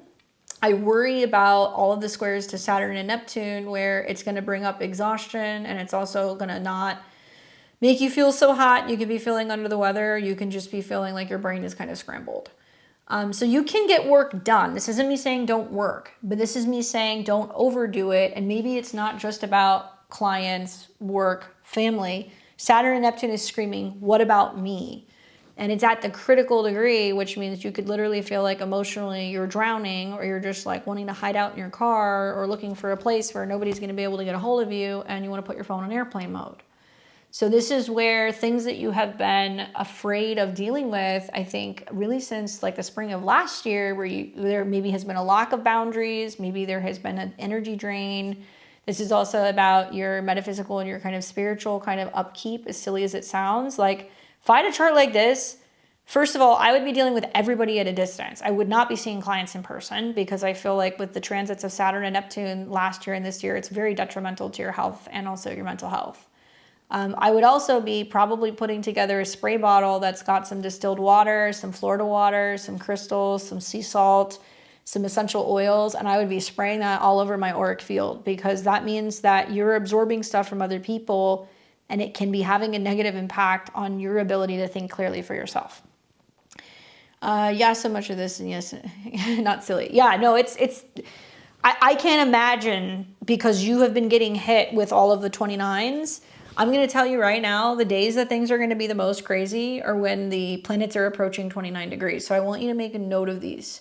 A fluorite can be good if you're Pisces. Also be really careful with issues with like your immune system, and issues with your feet, and like problems with swelling, and psychic stuff too, and absorbing that. But when Mars starts squaring Saturn, so you're going to start feeling this December 7th and 8th. This is where you can't let work overtake your own personal maintenance. And then when the sun comes into a square with Saturn under the Sag new moon, you can go and do some work on the 18th and the 19th. Just don't overdo it. And then when the sun squares Saturn, this can mean that you're feeling under the weather, or that you're kind of having to make some scheduled changes, and you have to kind of give into that and be like aware of what your intuition and your emotions are telling you, if it's just too much all at one time. And that new moon basically means that it's setting or kicking off 6 months of you being like, this is not sustainable. There's a lot of work, great, but it's not sustainable for me. So I need to find a way to be able to do that. So whether it's scheduling changes, lifestyle changes that you're making, you know, meditation, or having alone time, or integrating, whatever. And that new moon is going to light this chart up again, because it's going to go, work is great, but lots of clients, not getting enough time for myself, and yes, I'm away from my family. Like, Saturn and Neptune in Pisces wants you to have a room, or it wants you to have a retreat, or it wants you to have a private office, or it wants you to maybe have a yoga class, or something that you're doing where you're like, okay guys, I come home from work, you know, mom needs like a solid 1 hour where I'm going to take a shower, I'm going to unwind, I'm going to meditate. Please do not disturb me. When I'm done doing that, I will come out. And if you're not getting that peace or that privacy, the North Node eclipses and stuff in the 12th house are saying you're going to have to get it through traveling, through retreats, through a staycation. I mean, you'll see those things that'll come up. And it also is going to kind of highlight stuff relating to your health. And then you'll see when Venus comes into a square with Saturn and Neptune, that can be work is good, and you're starting to kind of wind down and enjoy the holidays. And then when Mercury starts coming into a square, this is where there can be some family or some client-related tension, where you're having to be like, I need some space. And it might mean that you are starting to just kind of like become evasive, like you're like kind of hiding away or evaporating or dissolving. That's kind of Pisces. And that would be coming up around the 29th and the 30th. I mean, man, do you have to be with family or friends for New Year's? I mean, what a great time, I think, with some of these squares to be like, I'm actually going to go and do a staycation, or I'm going to go and book a room or be somewhere. And you'll be feeling more social in January. January, when planets get into your 11th house, you'll be feeling it. But yeah, every Sagittarius season, it's like you get assaulted with being overwhelmed with everything. And just this year, you can't quite just push through it because of the impacts with Saturn and Neptune on your ascendant. You know what I'm saying? This is a wild chart. And it's not just because of the transits, just your sun, Pluto at 29, your vertex at 29. Wow. And you really are like really scary intuitive. It's like crazy. But so many people come to you with their problems because you have Sun and Pluto in the 7th house that it will impact you health-wise. And so, yeah, maybe not seeing some people so much in person or seeing them kind of digitally or like through a screen. I mean, I can't tell you when I went from reading for people in person, like in 2016, 17, 18, 19, and then when COVID happened, and then I made the segue and I was like, okay, now I'm like working with people at a distance, it's going to be different. I realized that just because you're not in the same physical vicinity, yes, it's easier energetically, but you're still absorbing people's stuff. And so because you have all of those planets in your 7th house, my advice would be you need to wear fluorite, and you need to be wearing grounding stones around your feet, and you need to be super aware of just your floaty tendencies, because you'll have weird kind of health stuff or like effects, and it'll be because you're literally absorbing like people's stuff. Yeah, it does impact your health. Yeah, and rituals revolving around opening and closing of your space, or like the Akashic records, or if you light a candle or you do incense. Every reader is going to have their own ritual for how they open and close space, but you actually need to be doing that because otherwise you're staying tethered to some of this stuff, you know? And I hope that you are excited to have Saturn and Neptune leaving your ascendant. That's like a big deal. It's no longer going to be assaulting all of your Virgos. So things will definitely begin to kind of lighten up as you're getting into January and February. But you're going to be busy. You're going to be very sought after for people's problems over the holiday season. Maybe record them and then send the sessions. You know, maybe that's one way to do it. Anyway, I hope that that's helpful, and definitely let me know what happens after Sagittarius season.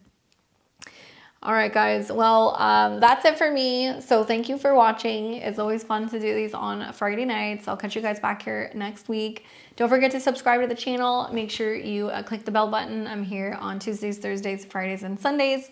I have an awesome astro weather for you guys to help you navigate Mars and Sagittarius square Saturn this week. And all the other transits that are kind of peppered in. So it is definitely going to be a doozy. I hope you enjoy it. And if you guys want to see more about me and my work, tonight is the last night that I'm actually having all of my courses on sale. So if you want to learn, you know, how to read a natal chart the way that I do with degree astrology, learn the signs, the houses, and the aspects, Astro 101 is on sale. We also have Astro 201 on sale if you want to learn about transits and predictive methods that I use. All of my courses are the biggest sale, you know, price all year, and we're having BOGO, where if you buy one at a sale price, you get the other one half off. So if you've ever wanted to learn astrology, learn with me. My tarot courses are on sale. So are my 2026 reports that I have. There's a couple left, and we also have, I think, my calendars that are going to be on sale too. So check out all that stuff if you guys want. Links below at beyondtheveiledtarot.com. I hope you guys can get in on those holiday sales and you enjoy the rest of your weekend. I'll see all of you guys here really soon. Take care.